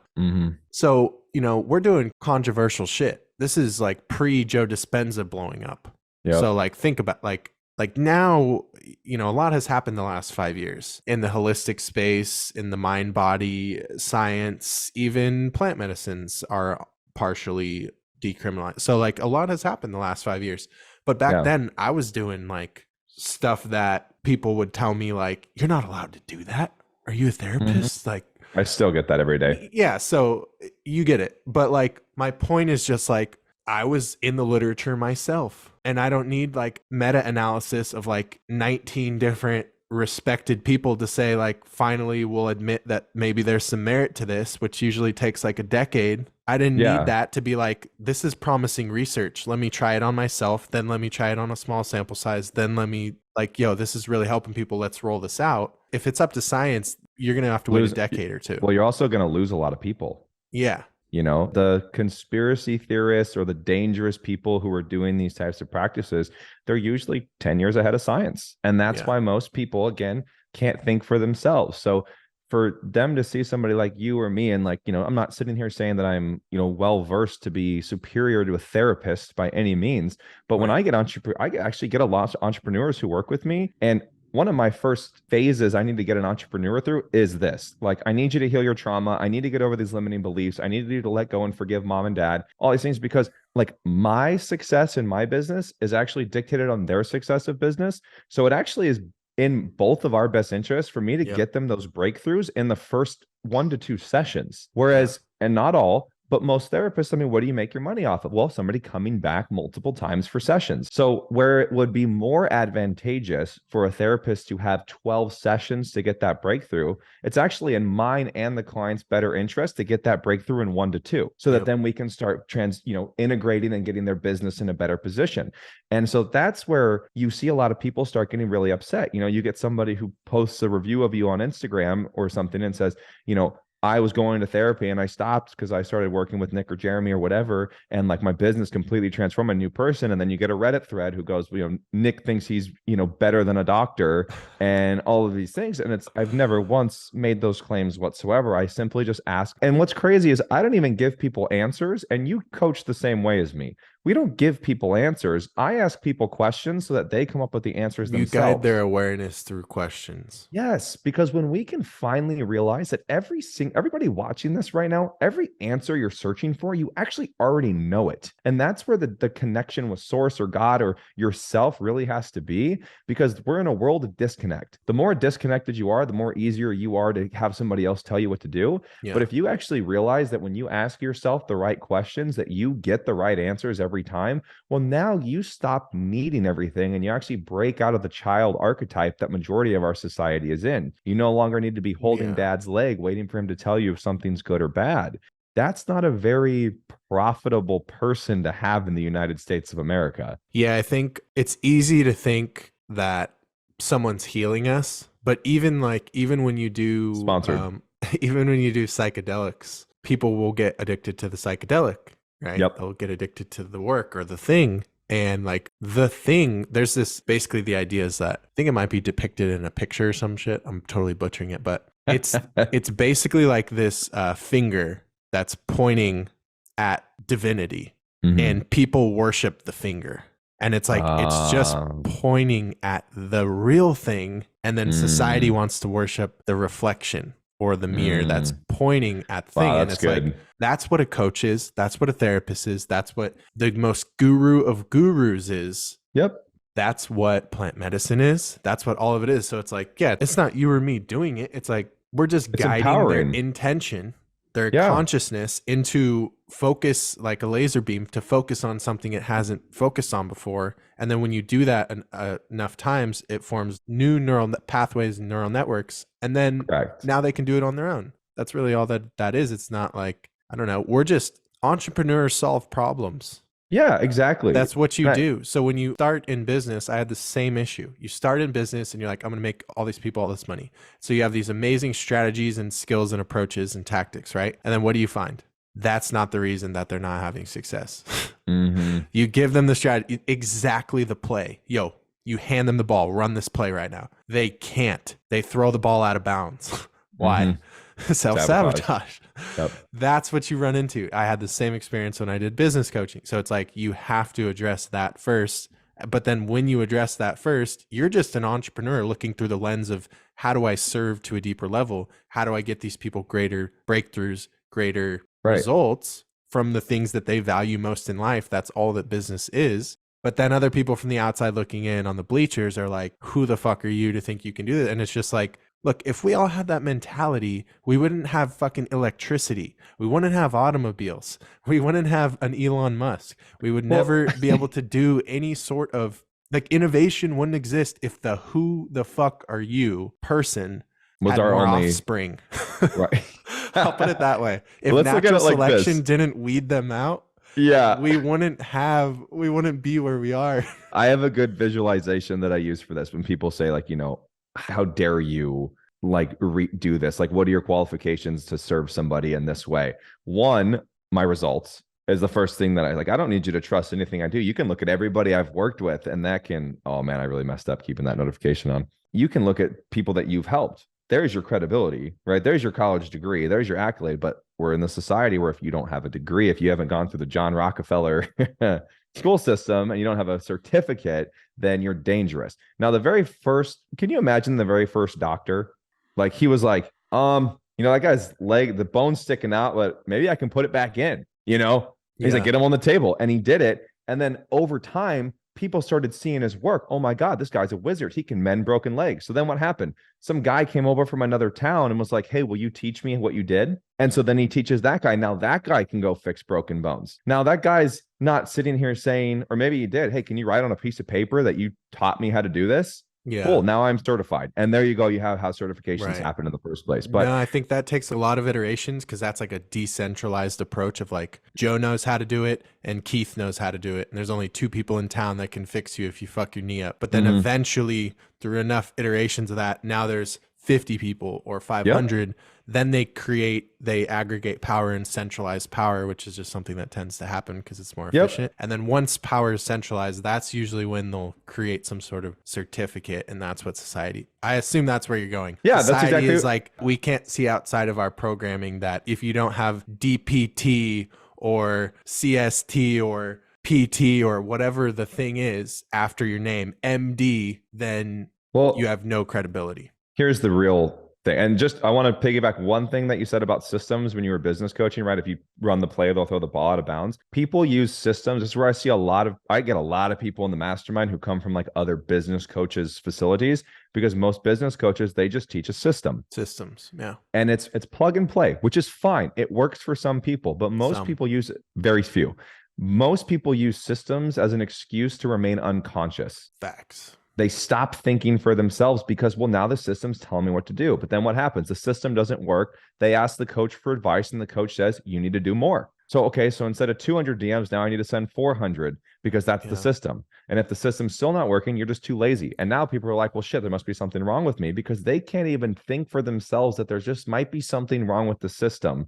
Anyways, that's my little thing I wanted to just add on the system side of things. I lost my train of thought of the thing that you were just talking about, because I had a really good thing to add to that. Can you refresh my memory? Well, I wanted to say in regards to the systems thing, that's facts. And good luck innovating. Mm-hmm. Each time the world changed, if you're a plug and play, give me the system, run the system, it's like, you don't know how to fish. Yeah. You're going to need to be spoon fed as the world changes, which we're going to talk about. Happening right now, going to continue to happen. Disruption is the name of the game, happens faster and faster. And if you like, the worst thing you can be if you're trying to be successful is a non-independent critical thinker. Like if you can't think, that's dangerous. That's dangerous. The other thing that we were talking about, let's see, I'm blanking too. Were we talking about the mental health stuff still? Oh, yeah. We're talking about having the labels and stuff. So if you're not a DPT or an MD. Oh, right. Okay. Yeah. So when it comes to the letters across from your name, right? If and now I business coach people, and I hate the term business coach, right? I help people do what I do. The amount of, hate I get from anonymous question boxes, first of all, nobody ever with a real profile. I don't get why you do this. Because it's funny. Okay. I like to answer the haters because I like to show everybody how weak they actually are. Yeah. I like to show everybody that. But why don't you just do normal questions and then just get the real questions? Most people don't engage. Really? Yeah. The society. That's the real conversation we should have. People are less and less able to be seen now. But so when it comes to the letters across behind the name, right? If I am able to create, because we started Impakt Industries 9 months ago, right? And best brand new business success I've had thus far. We're at about 2.5 million revenue so far for the brand new business, which doesn't suck. If I'm able to do that, if I'm able to help people and coach people and make that amount of money in a business, and I don't have letters next to my name, then that would mean that every other person who doesn't have letters next to their name can do the same. So what do I have to be painted as? Corrupt, dangerous, a scam artist? Money and wealth has to have some sort of corruption behind it, because then it makes people feel better that like we have it and they don't, because we're the same type of person. But then paradoxically, what happens is you get this subconscious thought in your head, well, I don't want to be a narcissist. I don't want to be a scam artist. And if I'm associating wealth with that, now I'm going to keep wealth at arm's length. That which you that's what you despise is repelled from you, and that which you praise flows through you. So if you're, really shaming and hating other people for their success, you're going to wonder why success keeps eluding you. Earlier, when I was talking about, really starting to get serious about my energetics, when I was still living at my mom's house, a lot of the work revolved around what stories do I still carry when I think of rich people. And so, like wealthy. Making a very honest list of some of the words I would use to describe wealthy people, or some of the beliefs I have about how they are, who they are, etc. And that was very eye-opening, because that list was not very positive. Right. And that's when it starts to get into your parents and stuff, because it's like, some of the helpful questions I ask yourself is like, how did your mom and dad speak about the wealthy? I don't know about you, but for me, it was always that they were greedy, corrupt, selfish, all they care about arrogant, is money, maybe even narcissistic, ego-filled. So obviously, since all humans want at an emotional level is to be loved and accepted, obviously, you're not going to allow yourself unconsciously, you're not going to allow yourself to be the very thing that you hate would be thought so poorly of Mm-hmm. by so many people. Well, And that's one of the bigger shifts that has to occur. You have to literally become the person who's not only doesn't think that, but is like adamantly passionate that it's the mm-hmm. opposite. You I think have to become that sorry. first.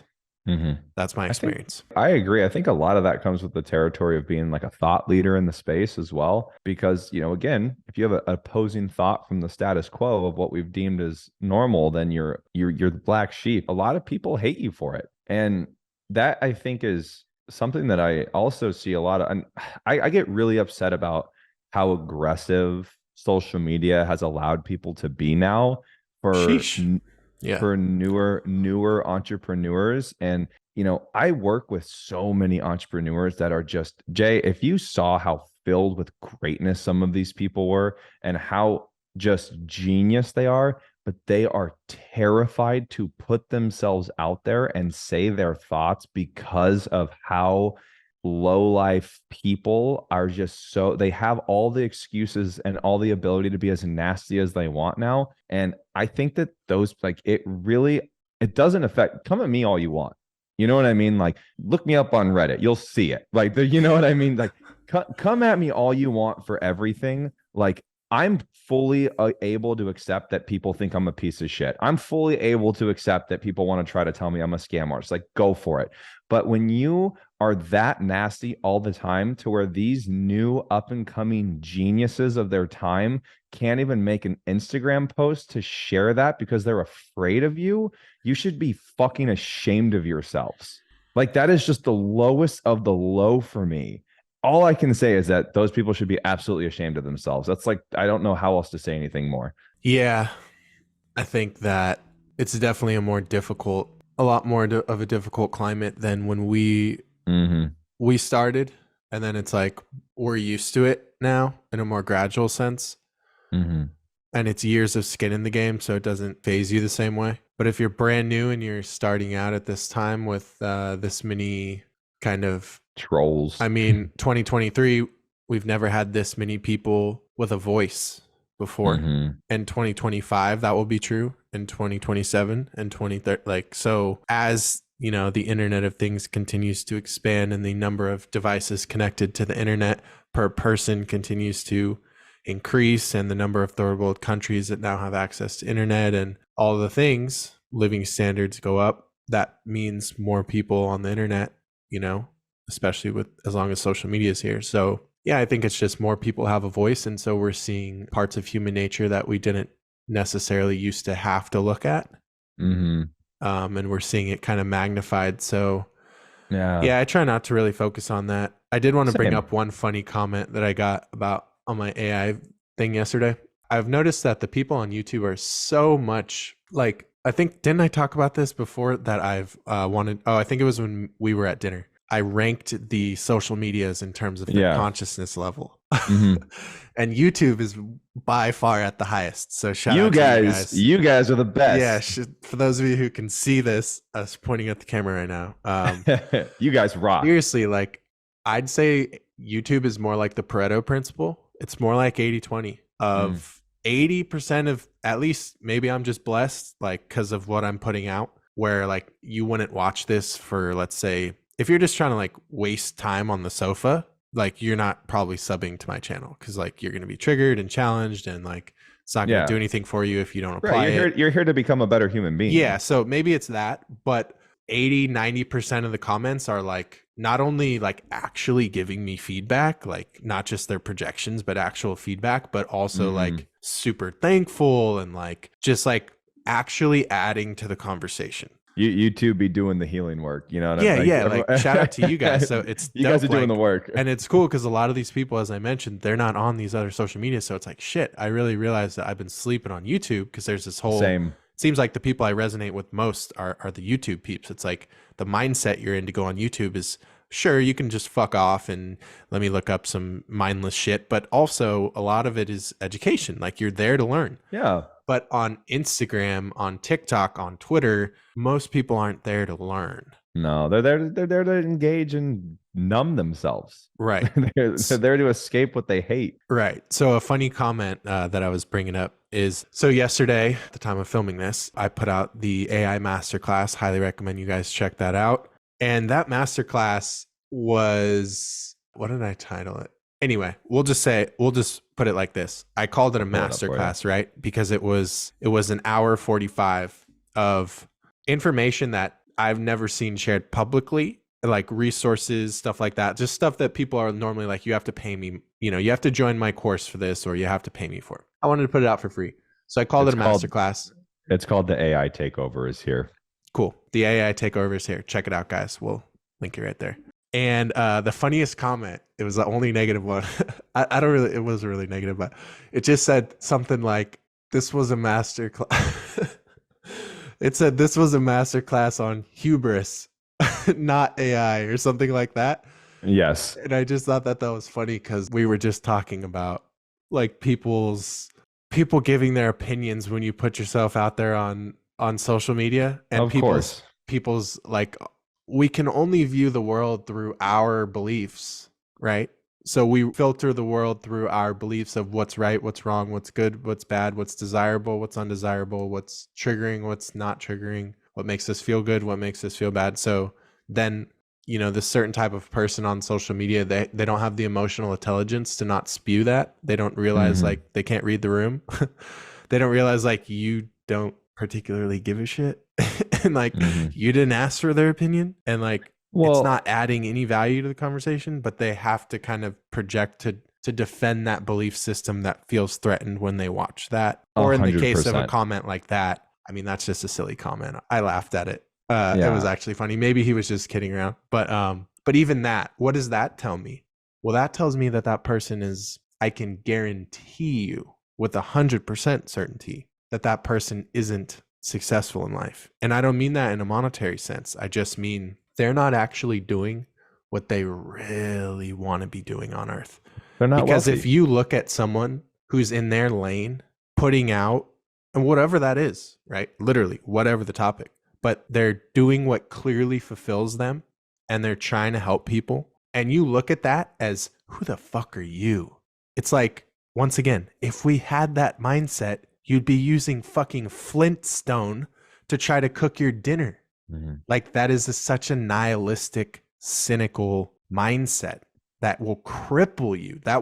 That is depression to me, that mindset. But unfortunately, or maybe not unfortunately, I don't know. I don't think we're this far yet for me to be able to determine this. I think, my core wants to say unfortunately, but we need them still. There needs to be, everybody has their role to play in society. And, for any aspiring entrepreneurs or entrepreneurs here, there is no such thing as a success story that doesn't have haters involved. Yeah. You look at every single person who has been successful. They always talk about the haters, the people that doubted them, that told them they were stupid, that told them that they couldn't do it, and they persevered through it. So for us to think that we're starting a new business and we don't want to start it, or we don't want to do this idea because we're afraid of those haters, like, you're letting them win. Their only role there is to be that part of your success story. So if anything, you're like, thank you, because now I know that my success story is happening, because a success story doesn't happen without haters. Like, my haters are a crucial part of my ability to have a success story in my life.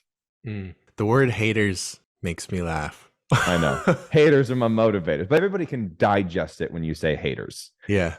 Now, do I really hope that there becomes a time where more people are more willing to maybe do the inner work, and so we stop seeing that happen? Sure. But is there always going to be people who don't believe in you? Yeah, there will be. I think that whenever you go to post anything on social media, you have to realize that is an open-ended invitation for anybody to leave their unsolicited opinion, advice, or thoughts on your shit. That's just social media. It's a public invitation. So I think we're really just talking about the ego here. There's really no other conversation. Yeah. And humans, it's really weird. I was about to say humans will always have an ego, and then, I have AI on my mind because of all the research I'm doing, and I'm like, should I not go on the record saying that? Yeah, maybe not. Yeah, they're gonna get you. I'll just for now say that, as long as humans have egos, every ego is different, Every ego is the center of its own universe, and that's really all the conversation is. So This is a good segue for ego right now, because I would like to sure. touch on, we talked about like how men are having a harder time when with this new emergence of the empowered woman. I think you and I had put that down to kind of talk about. Yeah, I And I think it's think, more complex than that, but that's for of sure a course, thread. it's just a good segue.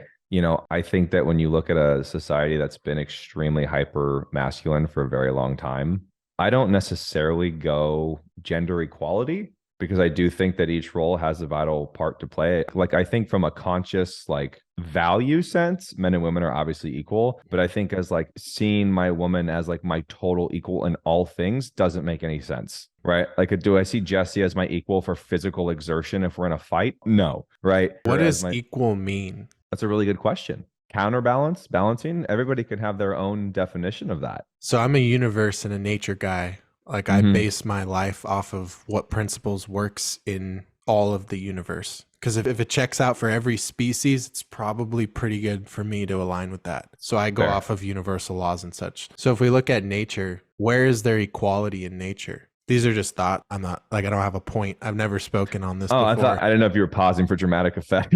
No, I'm just like as I'm hearing you talk, I'm just like, well, what the fuck is? Because I don't really Well, pay too much. I don't really pay too much attention to the narratives out there, right?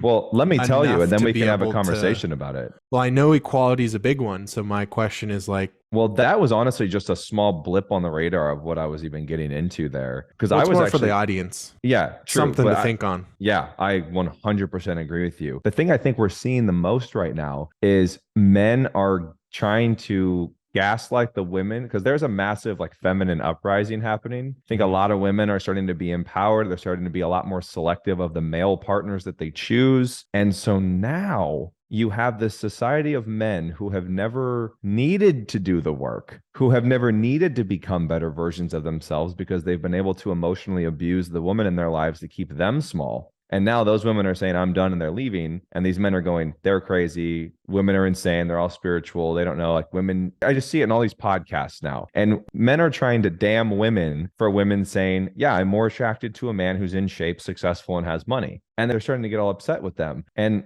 that's always been the case. It's always been the case. That's a law of nature. The male who can provide the most security and safety is the alpha male, and that, he's going to get the female. Yeah. And I think that now that more women are starting to wake up and be empowered, it's starting to disempower a lot of men who have not done the work, because now they're not getting any women. And instead of actually stepping up and saying, man, maybe I do need to heal and become more emotionally intelligent and actually stop working for my dad and sleeping in my parents' basement and actually, create a life for myself that somebody wants to be a partner in, they're throwing a fit, because most of the men in the society are stuck in the child archetype because they've never had to do the work, because they've been able to kind of overpower a woman in their lives to keep that woman playing small. Does that make sense what I'm saying? Yeah, that makes perfect sense. Did you have more to say? I was just going to say, every man is sitting here saying like, it's not fair. It's too hard to keep up with women now. And it's like, sure, you can either accept that it's hard and do it, or you can accept that it's hard and not do it. What does fair mean? Well, I don't believe this. This is just what I'm seeing for people, right? I'm just trying to talk as if I were empathizing with them.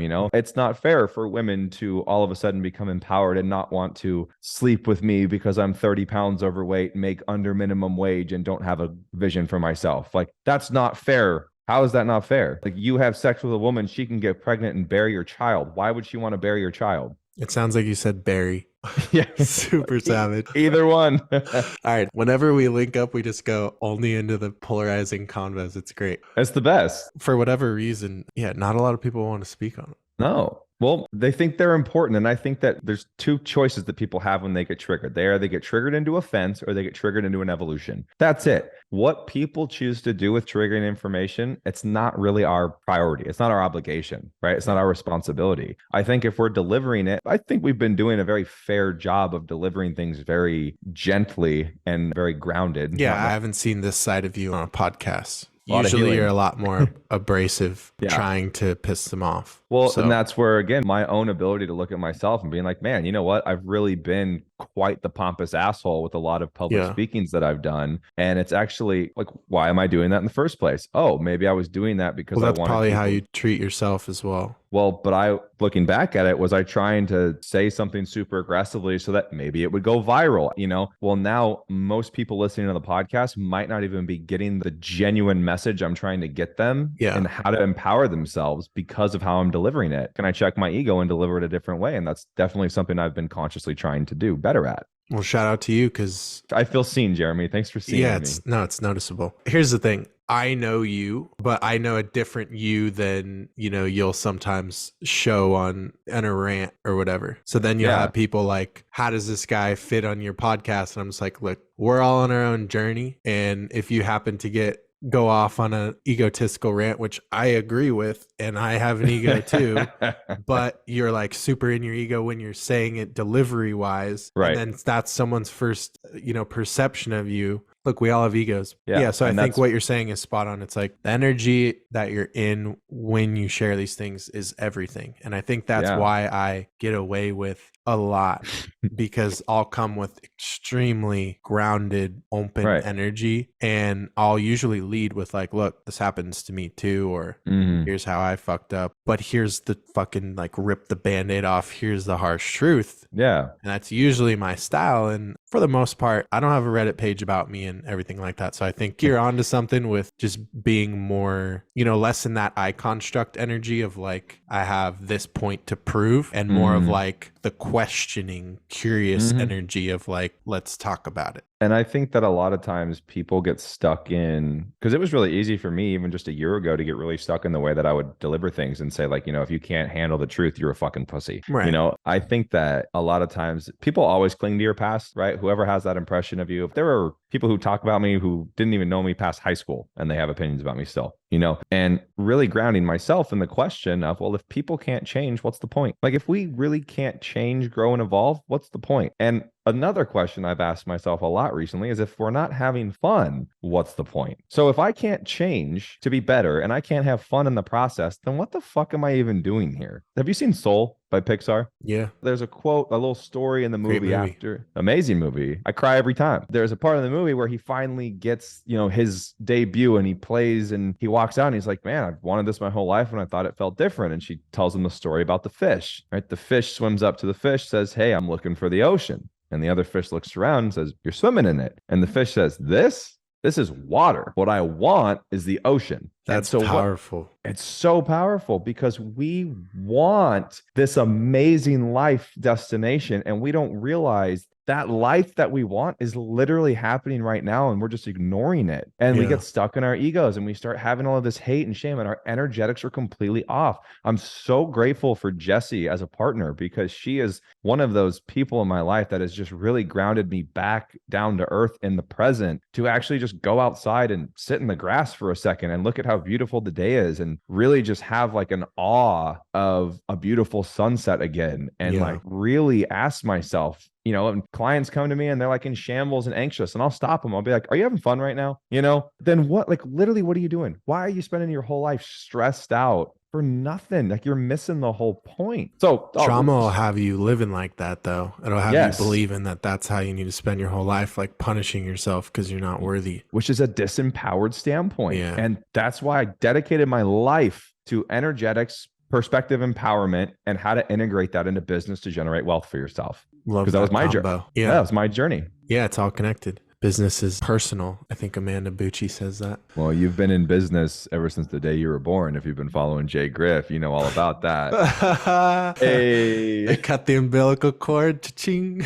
Yeah. So I wanted to definitely circle back to this because it was worth it. Let's do it. Worth touching on. So you brought up quite a few polarizing, but in my opinion, truthful takes on the whole masculinity conversation. Oh, right. Yeah. There's a few things that came to mind. I want to overlay this through the fourth turning kind of thesis, and then maybe that can segue us into like AI and such. But have you heard this phrase, and I'm going to butcher it, but the essence is strong men create good times. Good times create weak men. Weak men create hard times. Hard times create strong men. Yeah, it's a cycle. So that really explains why fourth turnings happen. right? We have a first turning, second turning, third turning, fourth turning. Each one's 20 to 30 years on average demographic cycles. So the total of a full turning, you could say, is 80 to 120 years. But the research of fourth turnings, and if you read the book and such, extremely thorough. I think it's like 600 years of history. But the research on it goes deeper than just like understanding like the timelines. It goes into each turning, and it goes into like psychology and tendencies and such. So every turning, first, second, third, fourth, and repeating, has a specific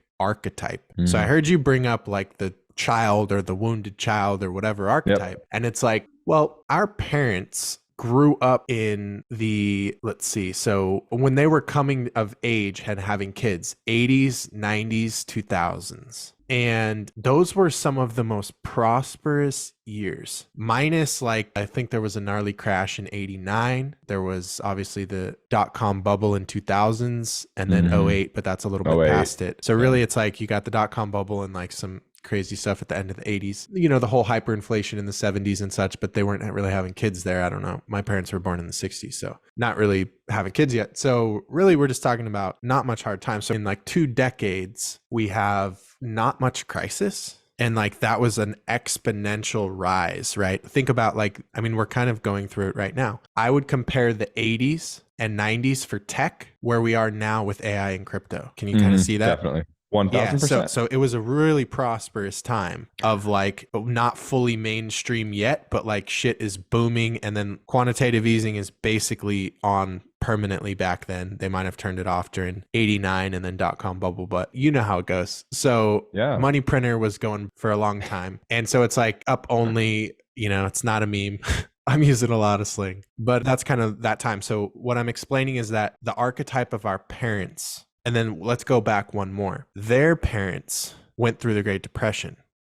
So hard times create prosperous. Hard times create strong men. Create strong men. That's strong my grandpa.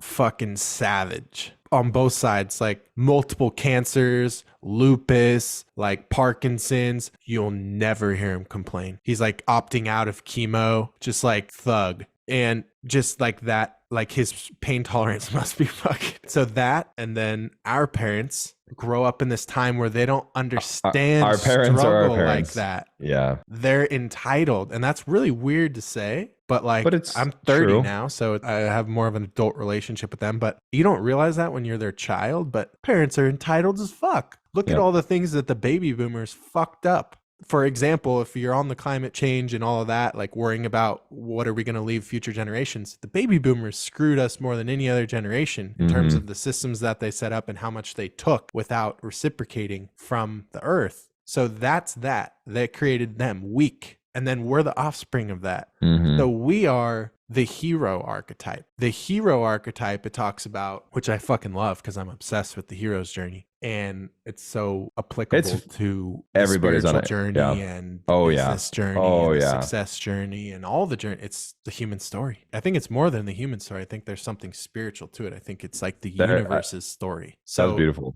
I like that you said that. Thank you. I've thought about it so much. So we're their offspring, and we're in a sense like fucking weak. We're super weak because our parents were so entitled. And when you have like entitled weak parents, what are you? Even weaker. So like we're like that. But here's the thing. We're in the end of a fourth turning. Yep. And we're experiencing catastrophe and systems collapsing and a 2020 crisis. And we're about to have an economic crisis. And then we're going to have a system and regime change. And we have all the things that my brand teaches on this decade. Like a lot's going down if you haven't noticed. And if you don't pay attention to what's coming down the pipeline, the hero is born. And that's a lot of what their research is about, which is fascinating, which means that it isn't just that like time creates cycles. It's that humans over time create cycles because human nature works in these like cyclical manners. So I have a question. Our grandparents created a little wikis because they had such because they did such a good job in the Great Depression surviving because that's what we do. They were more in touch with their animalistic lower self, just going to survive. That's what humans do best. And then their kids know nothing about that because they fixed it. You know what I mean? And then like think about like World War One, like they went through some crazy shit. Crazy Then time. our parents, they don't like my dad didn't go to war. Nope. He had a cushy office job. He had a Mustang when he was a young kid. Like, you know, what did his parents have at 18? So it's like, and then we're the next iteration, you know, like I had a fucking Game Boy Color and a PlayStation and like, you know, never had to worry about like violence and like just it's cushier and cushier. So then, but it's not that it just keeps getting that way. This is kind of the last thing I wanted to like come full circle on is like when you were bringing up the masculinity stuff, I think a lot of people's take on this is just that like we're going off a cliff. And that's why I like to study history. There is no such thing as just like down, down, down. Like there's no such thing as up only, the same way there's no such thing as down cyclical. only. It's a moment in time. So we're judging the end of a fourth turning and how many like beta men there are. We're judging it as if like, you know, you go on YouTube and like, you know, the clickbait is going to be like the fall of masculinity. Yeah. Or like in 10 years, men won't exist. There will only be women. And it's like,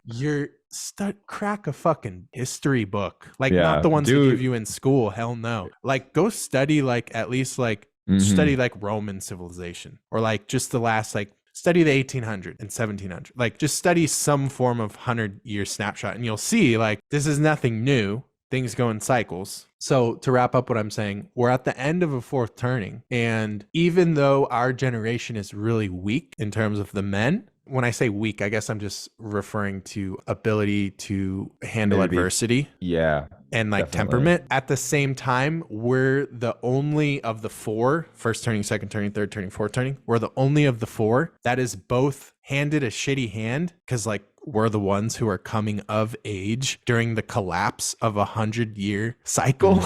That's not for the weak. That's why it's the hero archetype. And I'm not saying everyone who's a millennial right now, which is what I'm talking about, me and Nick, everyone who's a millennial right now is going to be a hero. I'm not saying that. I'm just saying that this is what the trends tend to show. We're both handed a really shitty hand in the sense that like we're weak, we were enabled, we don't have that tolerance for adversity and all of that. And at the same time, we're the ones who are of the prime age, financial status, and decision-making time of our life to where the ball is in our court when society goes through this collapse and rebirth of systems, usually headed off by either a world war, a revolution, or some sort of catastrophe. Now, we saw that in 2020 in a health sense, virus sense. Then we see that in 2022 in a financial sense. What do you think is coming down the pipeline? So I think it's just a fascinating conversation around like men are really, we've just become more like fragile and weak. And we're more reactive. I don't think it's like as like, there's definitely something to be said about the agendas out there. What's in our food, our exposure to estrogens and xenoestrogens. Microplastics, and then also the media is doing its part to make it, to normalize that you can just be what you want to be. Of course, all that's true. But if we weren't in a fourth turning, if our parents didn't grow up in a third turning, if their parents didn't grow up in a second turning, what I'm getting at is that this is just a snapshot in time. And a lot of people, I think, are overly pessimistic and cynical because they don't have that Griff zoom the fuck out kind of like macro perspective. I always like to look at things more zoomed out. It's like binoculars versus a microscope. In 10 years, we won't be having this conversation because guess what, guys? Whether you're going to perceive this positive or negative, it is what it is. This decade is going to be extremely challenging for almost everyone. Now, how you respond to that challenge dictates whether or not you're a hero or, you know, maybe you resonate more with not rising to the occasion and you're more of the entitled type. But I'm just saying that there's going to be a lot of change this decade. And I think we as men have an opportunity to understand our grandparents at a deeper level because quite frankly, from 0 to 18, what the fuck did we have to go through other than like some like money issues? Or childhood trauma, or like, you know, like crisis, distress. No, nothing. We had 9/11, which was pretty intense. Let's remove like the emotional part because we do all have trauma, and I'm not minimizing that. Outside of that, like on a more I'd say 3D level, we had 9/11, the war in Iraq, but outside of that, and like you look at the scope of that, and don't get me wrong, that was serious. A lot of people died, but you look at the scope of that compared to like what grandparents went through. I mean, it's World War I, Great Depression. We also had flesh this black, what was it called? The stock market crash. crash of 19. We had a lot of crazy shit go down after the Roaring 20s. Mm-hmm. The biggest one-day drop ever in the SPY, the Dow. Then we had this influenza, the Spanish flu. Like in that 10, 15-year period, we had that crazy health thing. We had World War I, and then we had the Great Depression. That's banger to grow up through. Yep. So, that's all I'm saying. So that obviously made them tough as fuck. But there's downsides. I'm not trying to glamorize it. Obviously, if anything, there's more downsides than upsides to having to grow up through that. But one thing you can't say is that that doesn't develop strength, character, and tenacity. Mm-hmm. So that was just more prevalent back then. And we haven't seen it in so long because of how good of a job they did at handling that. And we learn from war. It's not normal for humans to go to war, come out of it and be like, who's next? Like you're good off that for a while. Like you just saw your fucking brother die. You just shot someone in the fucking head. Like you're good. Then times get pretty good. They get pretty cushy. We're like, let's try peace for a while. That would suck. And the economy follows. You know, typically, if there's not war tensions and such, generally humans build and improve. So keeps inflation in check reasonably. War usually fucks inflation. So, you know, we start having some good times, and then we definitely had World War II and such. But after the Bretton Woods Agreement, it's like what, 50s, 60s, 70s, 80s? Those were cushy years. The 50s and 60s, we got the whole free love movement and all that. LSD was free. Sorry, not free, but legal for, I think it was 4 years. It was legal for a minute. Free love, all that. Woodstock, hippie, all that stuff. People starting to have more fun in society. Women starting to express themselves, whatever. So that's 60s. Then we got 70s, you know, rock and roll, a lot of marijuana, culture taking huge strides. Nothing crazy going on, minus a lot of inflation in the 70s, but I think people were lit. So, and then 80s, 90s. So you kind of see what I'm saying. Like if you compare the first half of the century to that, it's like, that's incomparable. And you don't want times to be like tough all the time. I'm just saying it's that contrast. And I think it's hard for men of our age, and I'm speaking for myself, like how much can we really relate to our grandparents and great grandparents? Like they're a different fucking breed, dude. They're a different kind of man. Like my great grandpa, I remember visiting him because he had Alzheimer's. By the time I was of consciousness, he would get my name wrong. But regardless, they wanted me to spend time around him, and he was a big fucking man, dude. And I remember he had these crazy hands. So this dude is like, must have been like 89, 90, huge hands. And he had fucking like Parkinson's, doesn't even know my name, right? Crushing grip. And my dad used to tell stories about that, just the grip strength. And I feel like that's a metaphor for like the type of man that he was. You know what I mean? Definitely. Just like, it's just a different breed. So though we're becoming more, you know, we sit in offices all day and we don't do hard labor and our living standards rose and everything like that. That doesn't mean that we're just going cushier until men wear, you know, mascara, eyeliner, and clown makeup and call themselves whatever they want to identify as until we go off of a cliff. We're in a specific time right now because things have gotten so cushy. And when humans don't have real problems, they create problems. So it's almost like our success has become our downfall because of so many years of quantitative easing. It's been a long time without, you know, we pulled out of Iraq a number of years ago, and it's just like shit's gotten too good up until 2020. Shit got too good. It's like 16 years they quantitative eased, I think. It's like, you don't think that was too much? Imagine running steroids for 16 years, no cycle off. It's like, what did you expect? So we're seeing kind of the inverse swing of that. This is my weird combining this conversation with more of like the macroeconomy and culture over time, but it's fascinating to me. And we're at the tail end where things are like, what in the hell is this really like this clown world? Is this how life's going to be? I think it's a snapshot. And I think in 5 to 10 years, we're going to be on the other side of very significant adversity. And that shifts a culture and it typically brings them together. And that's what heals polarization. We're so polarized right now because things have gotten so fucking good. You know what will kill polarization immediately? War. Guess who will start fucking hugging and singing Kumbaya if us, China, and Russia go to war? The left and the right. All races. You see what I'm getting at? Yeah, it's like course. when things are too good, we'll fight each other. But the second conversation of Putin aiming a nuke at us and we declare a war or something, people will get their heads on straight real quick and realize perspective. They'll stop arguing about genders and they'll be like, oh, fuck, I'm an animal on a swirling rock. And there's all these other countries that are competing for dominance. That's where I'm at with it. I think that this is going to be a really challenging decade while at the same time have some of the greatest generational wealth transfer opportunities we've ever seen. And that adversity is going to groom us by the time we're 40 to be fucking strong. And I think that the children that we will have are not going to be weaker than we are if that plays out. If adversity doesn't ramp up, they're going to be weaker than we are. That's what we're seeing, right, with the Gen Z. Right. But if shit shifts, I don't think people, realize how top down that will affect things. I'll be honest, I had like 8 questions. I've just lost them. That was a lengthy rant. It was fantastic.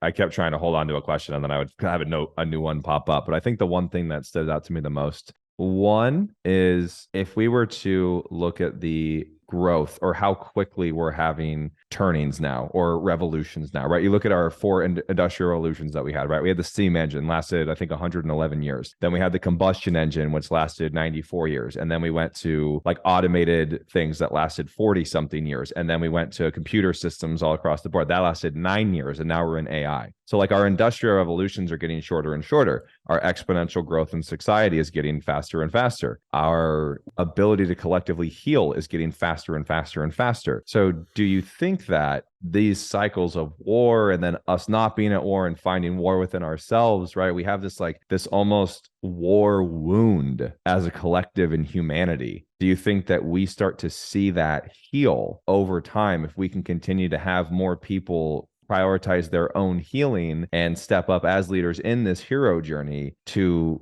kind of correct this, because they say every 7 years. I really believe probably 90% of people listening to this or watching this is this alchemist. And they say that every 7 generations in a family line, an alchemist is born. Somebody who heals all the trauma, breaks all the curses and really moves the lineage in a much better direction. You look at every star that is aligned for where we're at, what we're going through, the archetype that we're in. It's really hard to think that we don't have a world full of alchemists who are here to really change the entire trajectory of the cycles that we've been experiencing as human beings, in my opinion. And that's just my thought. I guess maybe that could be like my hope for a better world, so to speak. Yeah. But what happens when eventually everybody heals all of their trauma and racism pops up from a very small group and everybody just says, shut up, we don't do that anymore? And it just immediately diffuses it. What happens when we stop being reactive and engaging? What happens when these very softly raised boys are now men and have the access to press a nuke button? What happens when that's no longer the case anymore and we've all healed and start really focusing on building a new world? Do you think that that's coming in the future of our timeline? Love this convo. We're going to go a completely different direction now. So I just gave a pretty thorough fourth turning lens. I've never really spoken on, I always speak on the 80 to 120 year cycles, but I've never gotten into demographics and broke down the kind of US, our grandparents' parents. That's one lens. The reason that lens plays out, and it's not that the book talks about this is my own awareness. The reason that even can happen and continues to happen and has not ever broken trend is because humans have egos. That's why. So what I'm hearing you say is that there's hope for our generation to transcend their ego. I think you could take it that way, yes. Because I'm looking beneath what you're saying. That's what would be needed. I have the same hope, but I would never bet my money on it. I'll say that the wealthiest people in the world are all in that human nature will never change. So does that just mean because they're the wealthiest people in the world, you should listen to them on everything? No, but it is eye-opening to me. Occasionally you'll hear Charlie Munger or Ray Dalio ask a question at one of their shareholder meetings about, obviously not the way that we're having this conversation, but they're really asking the same thread, how are you so certain that history is going to repeat itself? And they always go back to really what they're saying and what they're getting at in their answer is that, well, human nature doesn't change because humans don't change. And though they don't use the words we use in the spiritual and online space, that sure, I think people aren't empowered to change. That's actually full circles everything you and I have talked about in this entire podcast of like lack of empowerment, asking yourself the same questions. And like, if people can't change, what the fuck's the point?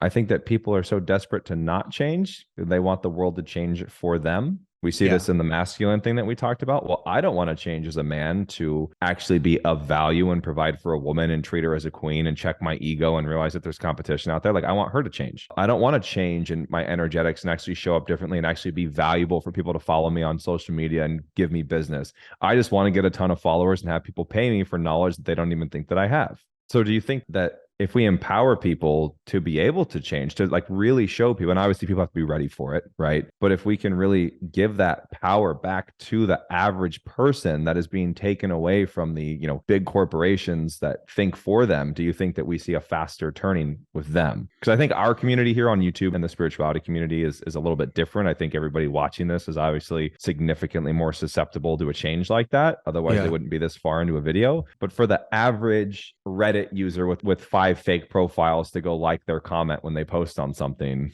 do you think that person can be empowered to actually change instead of thinking that the world needs to change for them first? So you asked 2 different questions. You asked, do I think that the turnings will speed up? Mm-hmm. No. The other question, do I think that those of us who are living still from a disempowered place are kind of stand a chance at shifting that? I'm like maybe offensively realistic for a spiritual guy, right? Like for the space that I teach in, I think I'm sometimes offensively realistic. And I say that to preface, like, society exists on a bell curve. You ever seen those statistics? You find it everywhere you look in any conversation we're talking about, whether it's plotting IQ, plotting income, plotting anything. Do you get what I'm getting at? Yep. You have a vast majority in the middle who are just about average. You have a tail that's below average, and you have a small tail that's above average. You see this in anything. You see this in, if we're measuring status, if we're measuring wealth, if we're measuring health, if we're measuring height, if we're measuring weight, it doesn't matter what. You see it everywhere. So I view this as kind of a universal law in a sense. And I just talked about this in the AI podcast. I even put a bell curve on the thing because I was talking about universal basic income and how I believe that's coming down the pipeline and people are going to cheer for it, just like they cheered for stimulus until they realize what it means to accept privileges from daddy. Yep. Well, here's the plot twist with that. I could already see people in my comments saying this, so I prefaced it in the video. And I said, when I talk about this, I don't think it's realistic, fair, or empowering anyone if I sit here and put out a YouTube video where I let people know, okay, all of you need to start massively changing your mindset, skill set, environments, attitudes, and habits, or else in 5 years, you're not going to have a job. Okay, go. Zoom out. Zoom out from like who we follow on Instagram and who you network and communicate with on a weekly basis. Keep zooming out. Zoom out to the average person in your city. Now zoom out to the average American. Now zoom out and look down on the world. Do you really think that it's realistic to say that so much of the planet is elevating its consciousness in the same way that me and you have been in such an aggressive and short timeline that turnings are now going to be shorter? I don't think so. I think just, it's really hard for me to feel as though eventually, I think that's my like optimistic thinking that everybody's going to have eventually paths that, maybe you and I have had spiritual awakenings. And I hate to say being aware of self because there's always another level to go up with that. But I think, just I have committed to the journey of. And I feel like I just have this super optimistic view of how the world can be. And that really dilutes. And, if that makes me a little bit more ignorant to where we actually will be in 100 years, then so be it. I won't be around to see that. There's just this part of me, I have to believe that people will and can change, to that large scale. That. There are certain beliefs that I have that I'm very aware aren't statistically likely, but I ingrain them over and over because they create my reality. Yeah. And that's actually a life hack. Yeah, definitely. So I do that too with things. I can understand, like, if that feels cynical, then, don't study history. That's why I'm saying I'm offensively. I used to have that belief until I was like 26-ish. I was deep in the spiritual, I constantly talking about it, so I'm not going to bore anyone, but I was like, you know, denounce the world, looking into going to like Tibet. I was abstinent for 2.5 years. Like I was going hard, 2 to 3 meditations a day. I was in crazy states, you know, juicing every day, tried out no meat, all the things. I remember the juicing phase. I was in one as well. It was So I exhausting. was doing all the things. And I remember all I used to do was have conversations with people who, imagine this, reflected my desired reality back to me. And it was always a conversation of like, this is it. Like the planet's waking up. And it's like, don't you think they said that in the 60s on LSD? Yeah. There's a ton of documentaries about it. Timothy Leary, Ram Dass, they got kicked out of Harvard. Is either Stanford or Harvard. Do you know about this? It's fascinating. Yeah, so they got kicked out for trying to introduce and study LSD and teach on it a little bit. I think you see anything where people are trying, especially like very well known. You can see Jordan Peterson is this one. You know, he's getting his license removed because he's actually just has public eyes on him now, and he's saying polarizing things that people actually need to hear. And so it's very triggering to societies that make money on people being in despair and people not being empowered to actually wake up and say, well, shit, maybe I can change all of these things for myself. And so they start just removing these leaders, these incredibly, again, they should be fucking ashamed of themselves. Yeah. So sorry for cutting you off. No, it's all good. To finish what I was saying about that, it's just like, I was hardcore, kind of like a spiritual optimist is what I would call it, because I had to develop this self-centered spiritual view that my inner experience was the world's experience.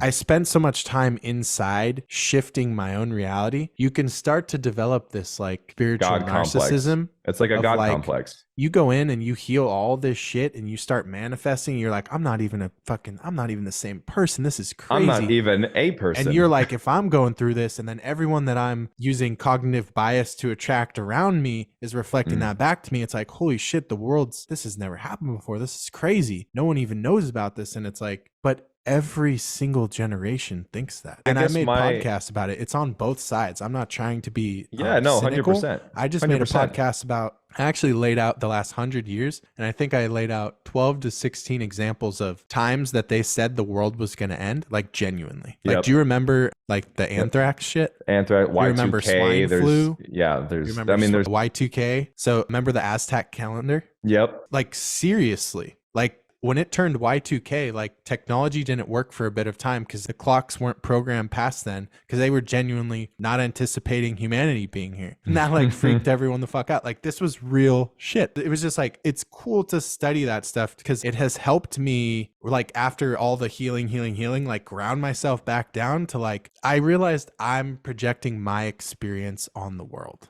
And we all do it. Right. That's the human experience. It is. And so, but here's the thing. We're both in the game of wealth. And that's like the biggest cognitive block. Yeah, is if you project your experience onto the markets, you're going to lose. Yeah. So that's what's brought me around is like, I'd say Ray Dalio was like really helpful for me. Like his really book opened my eyes to like, I can't continue to be like airy fairy. Like I'm going to manifest millions of dollars in these markets. It's like, that does not work. You'll get eaten alive. You're playing against people that have like studied thousands of years. Like they've pumped tens of millions of dollars into analyst teams and researched the last 1,000 years. The fucking Gregorian age. They researched the Romans. They know everything about everything. And then they create algorithms around that. And you're going to just sit in a chair and like manifest this experience because internally it feels right. So now this question even becomes further because if that's, you know, if the people are paying tens of millions of years, what's the law? It's like technology improves itself like Moore's law. That was what I was teaching on. So it's like literally if you take everything that you just said about these guys who spend the tens of millions of dollars to get all this knowledge and have analysts, well, now we have AI. So you're going to plug all of that into an AI that's going to start trading for you. And then that AI is going to get, dude, I have an AI Forex trading bot. I think I maybe put 17K into the account. The thing does $200 a day on average for me. I was going to say they're pretty good, right? Yeah, it's just cranking. Every time I log in, I'm up $200. You put that in, that's a little over $6,000 a month of passive income from nothing. And to think that AI is not going to continue to get better and better and better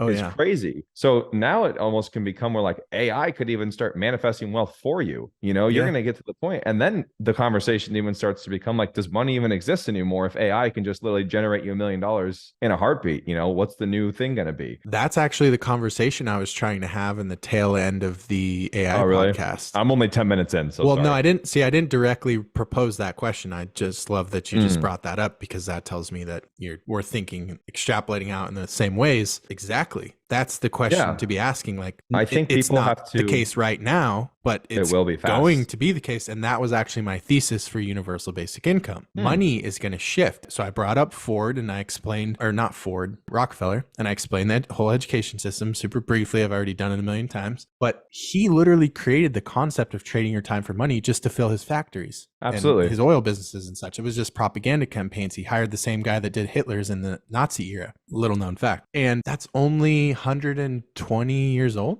100 to Yeah. 120 years old. So because we don't study history, we think that that's what it is. But Mm-hmm. soon, because of technology, and they were not anticipating this. People act like they created technology to enslave us and we're all heading into a dark abyss and Right. blah, blah, blah. AI is the devil. It's the Antichrist, But yeah. it's the very thing that they created, but then it opened Pandora's box. Do you really think they were anticipating everyone being able to have a voice and you being able to access leaked documents and CIA Oh, stuff yeah. and FBI stuff and the dark web and podcasts and everyone having a voice and Andrew Tate? Like, do you really think they were anticipating that? So it's the Yeah. very thing that maybe they were trying to use to oppress us, but it opened Pandora's box. And yeah, now we're in a untook- place where our relationship to money, and this is what I was particularly saying, is our relationship to money and how we relate to it. Like, you could say Mhm. society's current belief is I need to trade my time or labor for it, Yes. is going to completely shift, and there's not going to be a need for that anymore because we're going to evolve out of, if it was the industrial age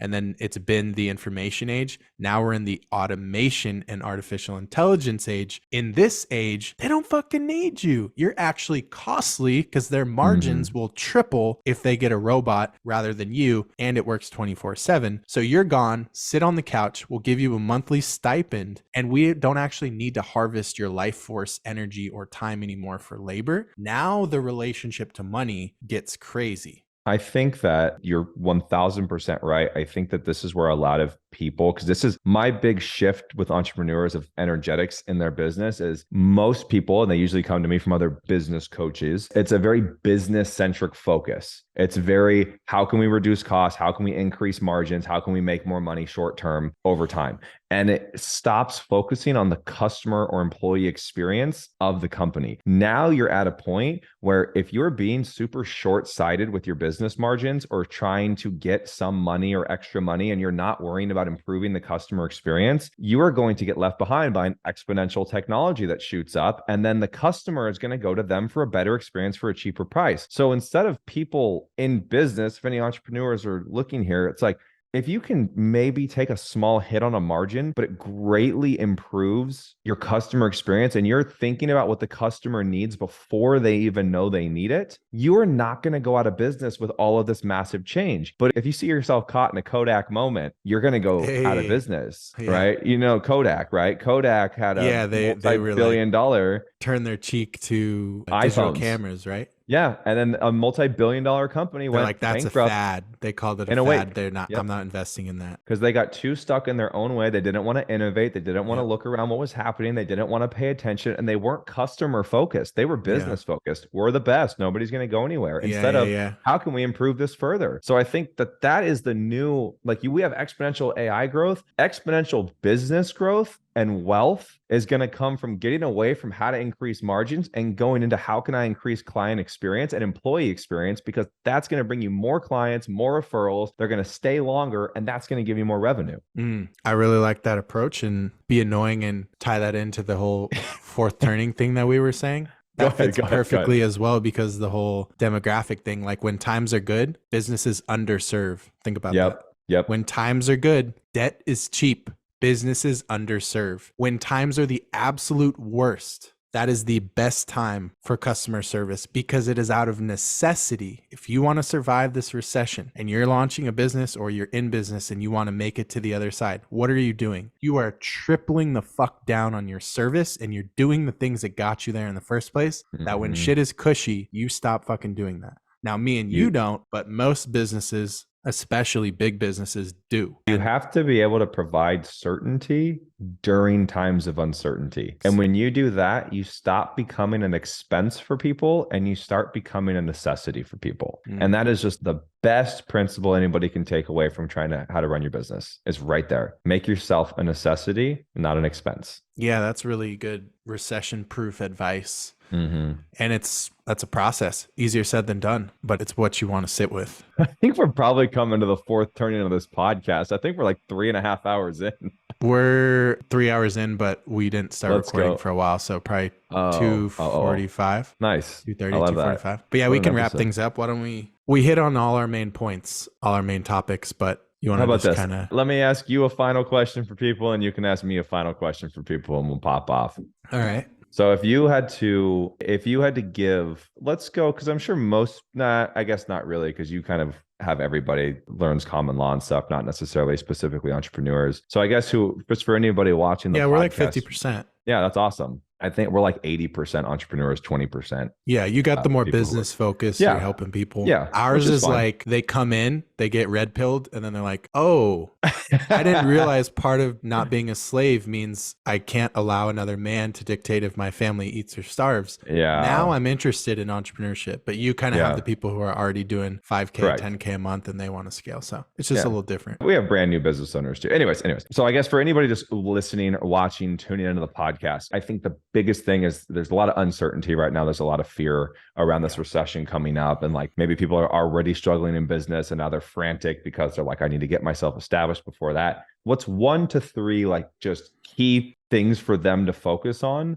going into this recession for themselves? And is this more for like your audience, people who are no, this is a collective audience. This is just the person watching this podcast right now on YouTube. Okay, but where are they at? I just need a little more context for, are they like ground zero? They've no business sense, or let's say ground zero, maybe they just started a business. It hasn't really picked up yet. They're not really fully confident in their ability to be successful in it. Okay. Get out a piece of paper and make a list of everyone whom you have a strong level of influence over. Me and Nick were talking about this before we started filming. I'm seeing this a lot right now. Well, you really just set me up. So this is the main thing I'm going to talk about. I don't think nothing, like I think you asked for 3. I'm giving you 1, but I'm going to go deep with it. The only reason that me and Nick both have recession-proof businesses is because we've spent years developing enough influence, trust, and rapport to where, for example, Nick not too long ago started his mastermind. To go from like 0, like it's just an idea, you're not really clear on how it's going to be, there's so much you still have to work out and test and iterate. To go from that to your first, like, let's say 50 members, that's the hardest. The first 25, 50, whatever size you're at. And I say that for the viewer, not you, Nick. To get that first, core group, that's the fucking hard part. And that is the part that you're going to get the most ROI and the highest value from your core ride or die people who you have the most influence over. And I don't mean influence like, for example, if I went on Instagram right now and I was like, hey guys, can you please like this post or save this post? Like, sure, hundreds of people will help me out if I've ever given value to you. That's one level of influence. But if I say, I'm creating this offering and it's my life's work and I'll absolutely change your life, but I'm not going to tell you much more about it. How many people are signing up or filling out the application for that? That was the only reason I was able to launch and massively scale the LUC. I mean, I started it 2 weeks before the world shut down. Think about this, Nick. I actually haven't even thought about this. I've only known growing it in a recession, in turbulent ass times. And actually, that worked massively in my favor because I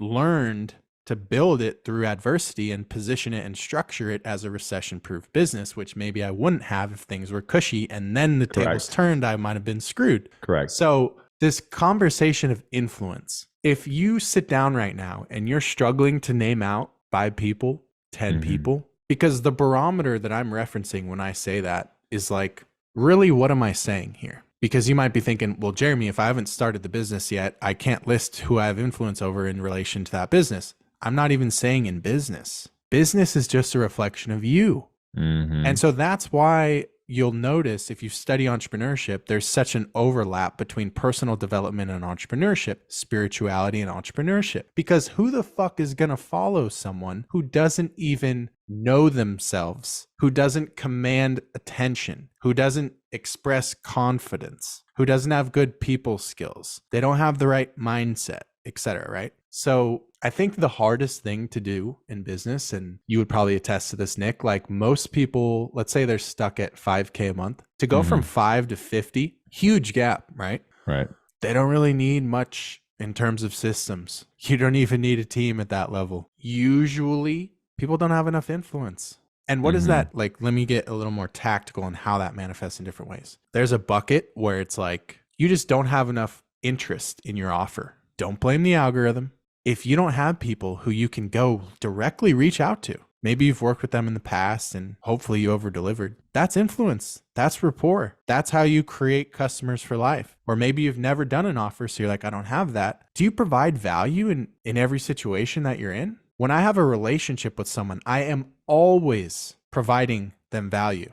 To me, what's the point of the relationship if I'm not? I actually feel uncomfortable. I think we've talked about this, Nick. I feel uncomfortable letting someone provide value to me if I don't give them more, what I perceive to be more value or equal value. I feel weird. That's a reciprocity gene in human beings. Yes. So part of it is natural. And then you can like supercharge it, right? When you start to become a more valuable person, because then others will perceive the value you're offering as like, oh, you're not just a nice person. You're like told me something that's going to make me $10,000 or that's going to help me feel more peace in my life or whatever. So that's definitely a piece of it here. But there's this other camp of people that maybe you have clients and such, but like you're not able to charge what you want. And once again, how much influence do you really have over someone? If you charge your worth, you're concerned that they won't stick around or they won't stick around. And so most problems business owners have is client acquisition and client retention. We could say those two. So whether you're new or you're 5K, 10K a month, 20K a month, whatever, those are going to be two of your biggest issues is client acquisition and client retention. Well, influence solves both of those problems. And I want to clarify that I'm not saying, well, see, fulfillment can be bucketed in with client retention. Because if you don't fulfill, you inherently will not retain. I think this goes just a quick segue, and I'll let you right to just what we said about being more client experience focused than the business revenue focused, right?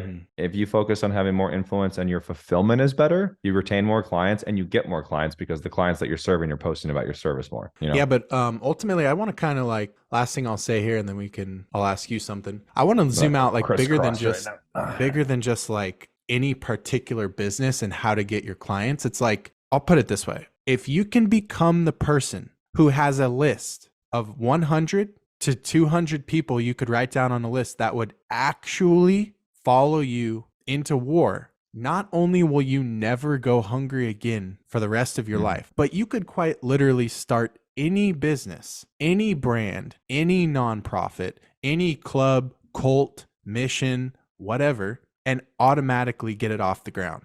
Because the hardest thing to build, the hardest asset, the most valuable asset to me, customers, money, or an influence list is an influence list. And I've been working on that since I was 20. Part of that influence list was built by offering services before I even charged anything. You know what? I'll do this for free. I want the practice, the testimonial. You're going to be my guinea pig. That builds rapport. I gave that person way more than I asked for. So guess what? That person probably still thinks very highly of me to this day. Now, that's not a tactic. That was literally what I wanted to do. But it just so happens that that is what creates influence. Then there were phases where I was charging way less than I was delivering as a fitness coach. And then once someone started working with me, they got to see like, oh shit, you're like super fucking real, helpful, and you're not like a lot of people on social media are. You really care. You give me your personal number and you go above and beyond and you really want to help me. And that built influence. And you do that over enough years. By the time I went to launch the Level Up Collective, and it looks like from the like of it, you've had the same experience, I already had that list. And that was what helped get me off the ground. Then I just needed a shot from new people to prove I'm trustworthy. I have your best intentions at heart. So when I'm saying influence, don't get it twisted. I'm not talking about fucking followers. I'm not talking about how they refer to Elon Musk as influential. The media doesn't need to cover you. I'm not talking about that. That's fake stuff. I'm saying when no one's around, what do people say about you? How do they perceive you? Do they defend you? Do they think extremely highly of you? If they have a problem and they really need help, are they calling you? If they're not, that means you're not perceived as valuable enough in that area to them. Why would they follow you into war? Why would they pay you? I think it was the fact that I started in network marketing and got just shitted on. You know, you're hitting up old friends and they're like, hey, I think this is a scam or like whatever, like won't give you the time of day. And it was like, you know why that business failed? Because of me. I learned quickly. Like the company taught us over and over and over. There was this phrase of you're selling yourself. Stop focusing on the product. You know, you be nervous, you're on the phone and you get all, oh yeah, it has this, it's super healthy, full multivitamin. None of that matters. I was doing that because it's like, I don't have shit to show for myself. What the fuck am I? Why would they follow me? And they're right. So I had to become someone who's worth listening to, who's worth subscribing to on YouTube, who's worth collaborating with or being friends with. Like same with you, right? You had to become someone. You have to earn that. And then the reciprocity factor is that tends to grant you people trust you. People know what you've done for them in the past, or they hear you, the value you give freely. Like if someone just has a 5-minute conversation with me, they're usually like, oh my God, I wasn't expecting all that. Thank you so much. I just asked you what's 2 + 2. And you just told me, you know, the quantum theory. Now I'm a slave and a natural born person. And I had no idea. So it's that. And it's like, you do that everywhere you go. And all of a sudden, so many people's perception of you is like, they're just always giving more value than they're asking for. They're always adding. They're never bringing negativity into my life. They're always seeking to leave a positive impact whenever they interact with me. That is that's branding. The secret of business success. It's like, for example, I don't need social media anymore. If you guys haven't noticed, like my social media has shifted to now this is like something that is equivalent of like home videos. Like I'm sure you've heard Gary Vee talk about like, it'll be really cool in, 100 years to have like some of your lineage, a documentation, and your whole life is on there. That's been my intention before I came on YouTube. That's all that it is. This is my life's work only. That's my focus with why I'm on social. Like I could already not be on Instagram. I could already not be on TikTok. I could really just be putting up my life on my best teachings on YouTube and then referrals, and that's it.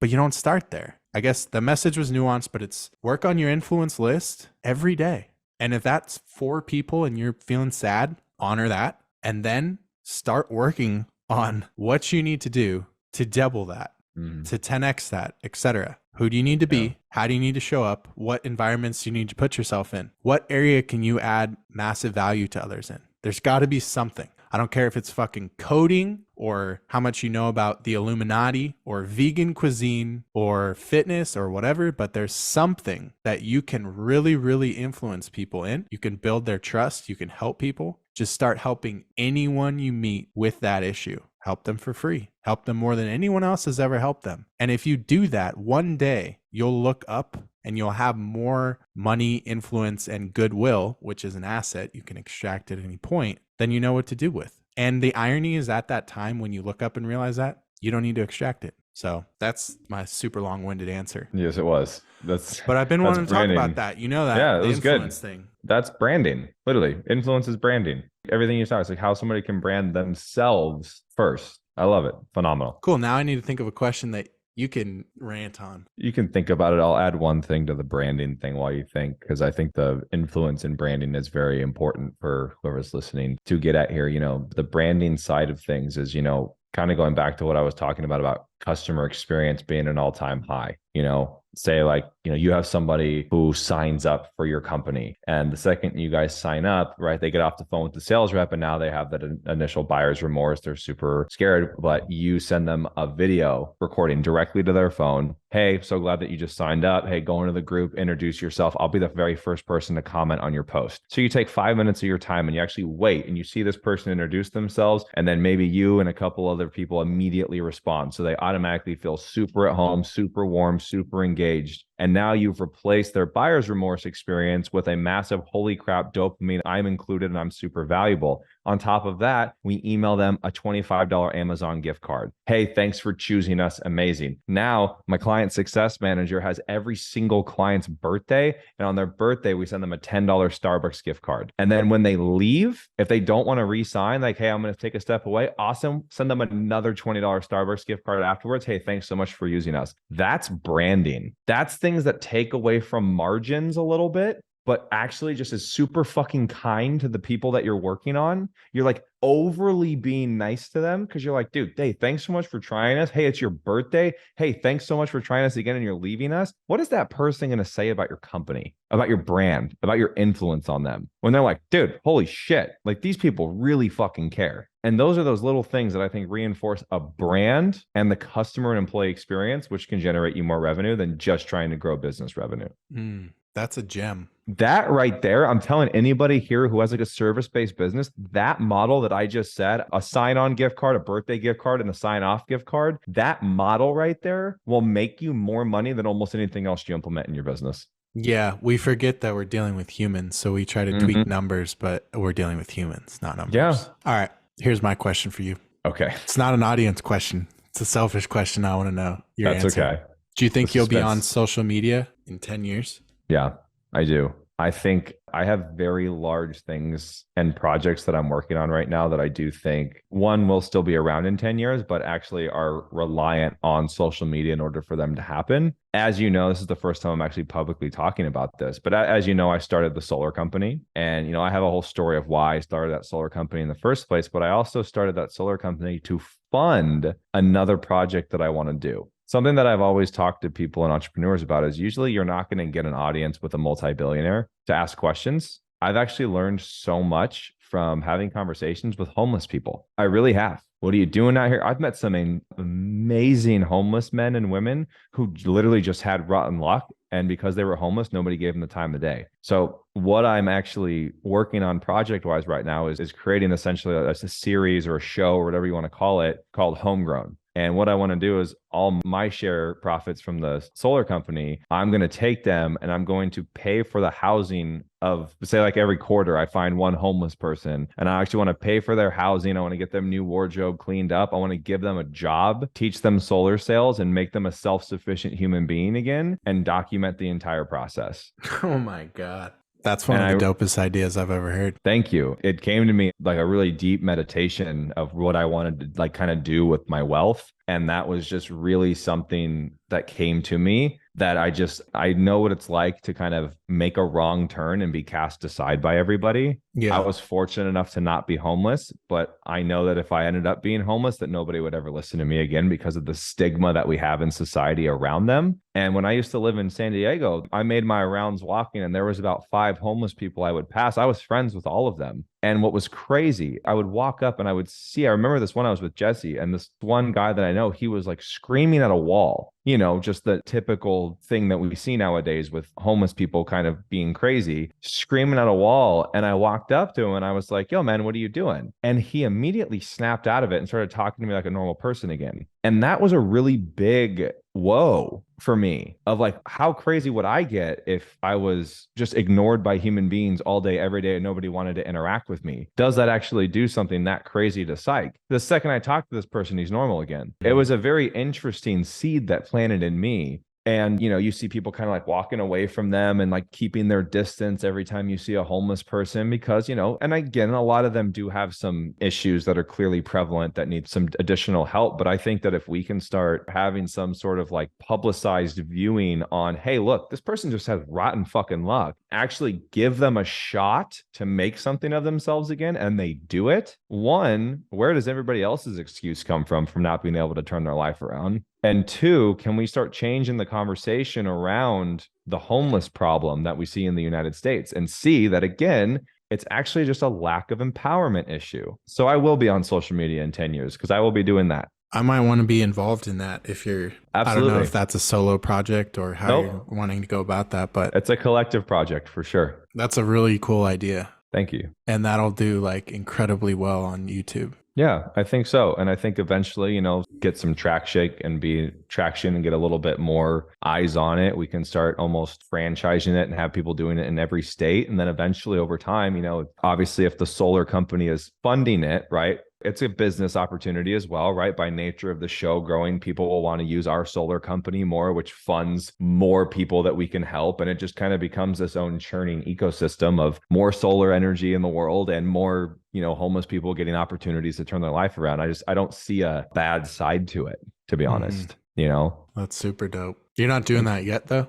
No, we just launched the solar initiative. So, hey, if anybody's watching, you guys need solar, shoot me a message. We just launched the solar initiative. We got a handful of rep. We're kind of training them up and sending them out. We just got like our first couple deals that went through. So we're just like brand new, still need some systems to go through. But, like I said, I've made all the money I need to make in this world. You and I are in the same. But we talked about this earlier. Somebody hands me a $5 million check. My life doesn't really change. And now I'm at the point where I'm like, can I take everything that I know, everything that I've done? Can I create a business to give other people jobs going into a recession? And two, can I use my wealth and my knowledge to help people who are homeless and actually make a true difference in the world? Yeah. Once you get the money thing out of the way, it's like you realize what you're searching for is meaning and contribution, connection. Yeah. All right. So to wrap up, you mentioned your new business brand, whatever you want to call it, or however you want to categorize it, is Impakt Industries. Correct. Is that like a blanket for or is that just the Mastermind, or what falls under Impakt? Yeah, Impakt Industries is our umbrella company, and then we do a bunch of things underneath it. We have the Mastermind. I just wanted to hear like what's involved in it. Yeah, so the main two things really are the Mastermind and then my one-on-ones. Okay. And my one-on-ones, the solar will be added, or is the solar separate? The solar is actually separate. I have a partner in that as well. He's kind of like the brains of the solar. I'm the brains in like business creation and stuff. So yeah, my main Impakt Industries thing, like it kind of in the same thing. It's just like my mission statement for Impakt Industries is being dedicated to help people unlock their true potential. So as long as any business I'm touching or any idea I'm touching can fall in alignment with that, then it's a good idea for me. So to wrap up, do you want to tell the people where they can connect with you and anything you got going on that's timely? Well, we can put it in the show notes and Sure. So I run everything through Instagram, YouTube. I just started a TikTok. It's like 4 days old. My Instagram is Nick Comedina, and my YouTube and my Instagram are both Nick Comedina_official. That's pretty much it. I mean, if people are interested, if there's entrepreneurs here interested in the mastermind side of things, you can get that through my Instagram. Or if you want to work with me one-on-one, you can get that through my Instagram as well. And same for solar. So I kind of run everything just through social media right now. So that's where I'll connect with you guys, and I'll make sure that I get you whatever you need or wherever you need to go. Cool. In our branding, we'll have both of our Instagram handles listed under our faces. So that'll be the Instagram, and then you guys can find his other socials in the description. So I think that's a good wrap up for us. A little over 3 hour convo. Touched on some solid stuff. Nothing surprising. Yep. It was a good convo. This felt just like a conversation that me and you were having. A lot of the topics explored are just like, I'm thinking these through in real time type things, Yeah, definitely. Rather than teaching. So hopefully this was valuable for those. If you guys like it, make sure you drop a 5-star review on the podcast below and screenshot and tag us and whatever else you guys do. Yeah, Nick, the promo guy. Branding. Yeah, let us know in the comments for our YouTube peeps if this is valuable. Any of your contributions to the conversations that we talked about. Definitely read every comment. So let us know about that. And we'll see you guys in the next episode. We wish you an amazing day, and peace and love, everyone.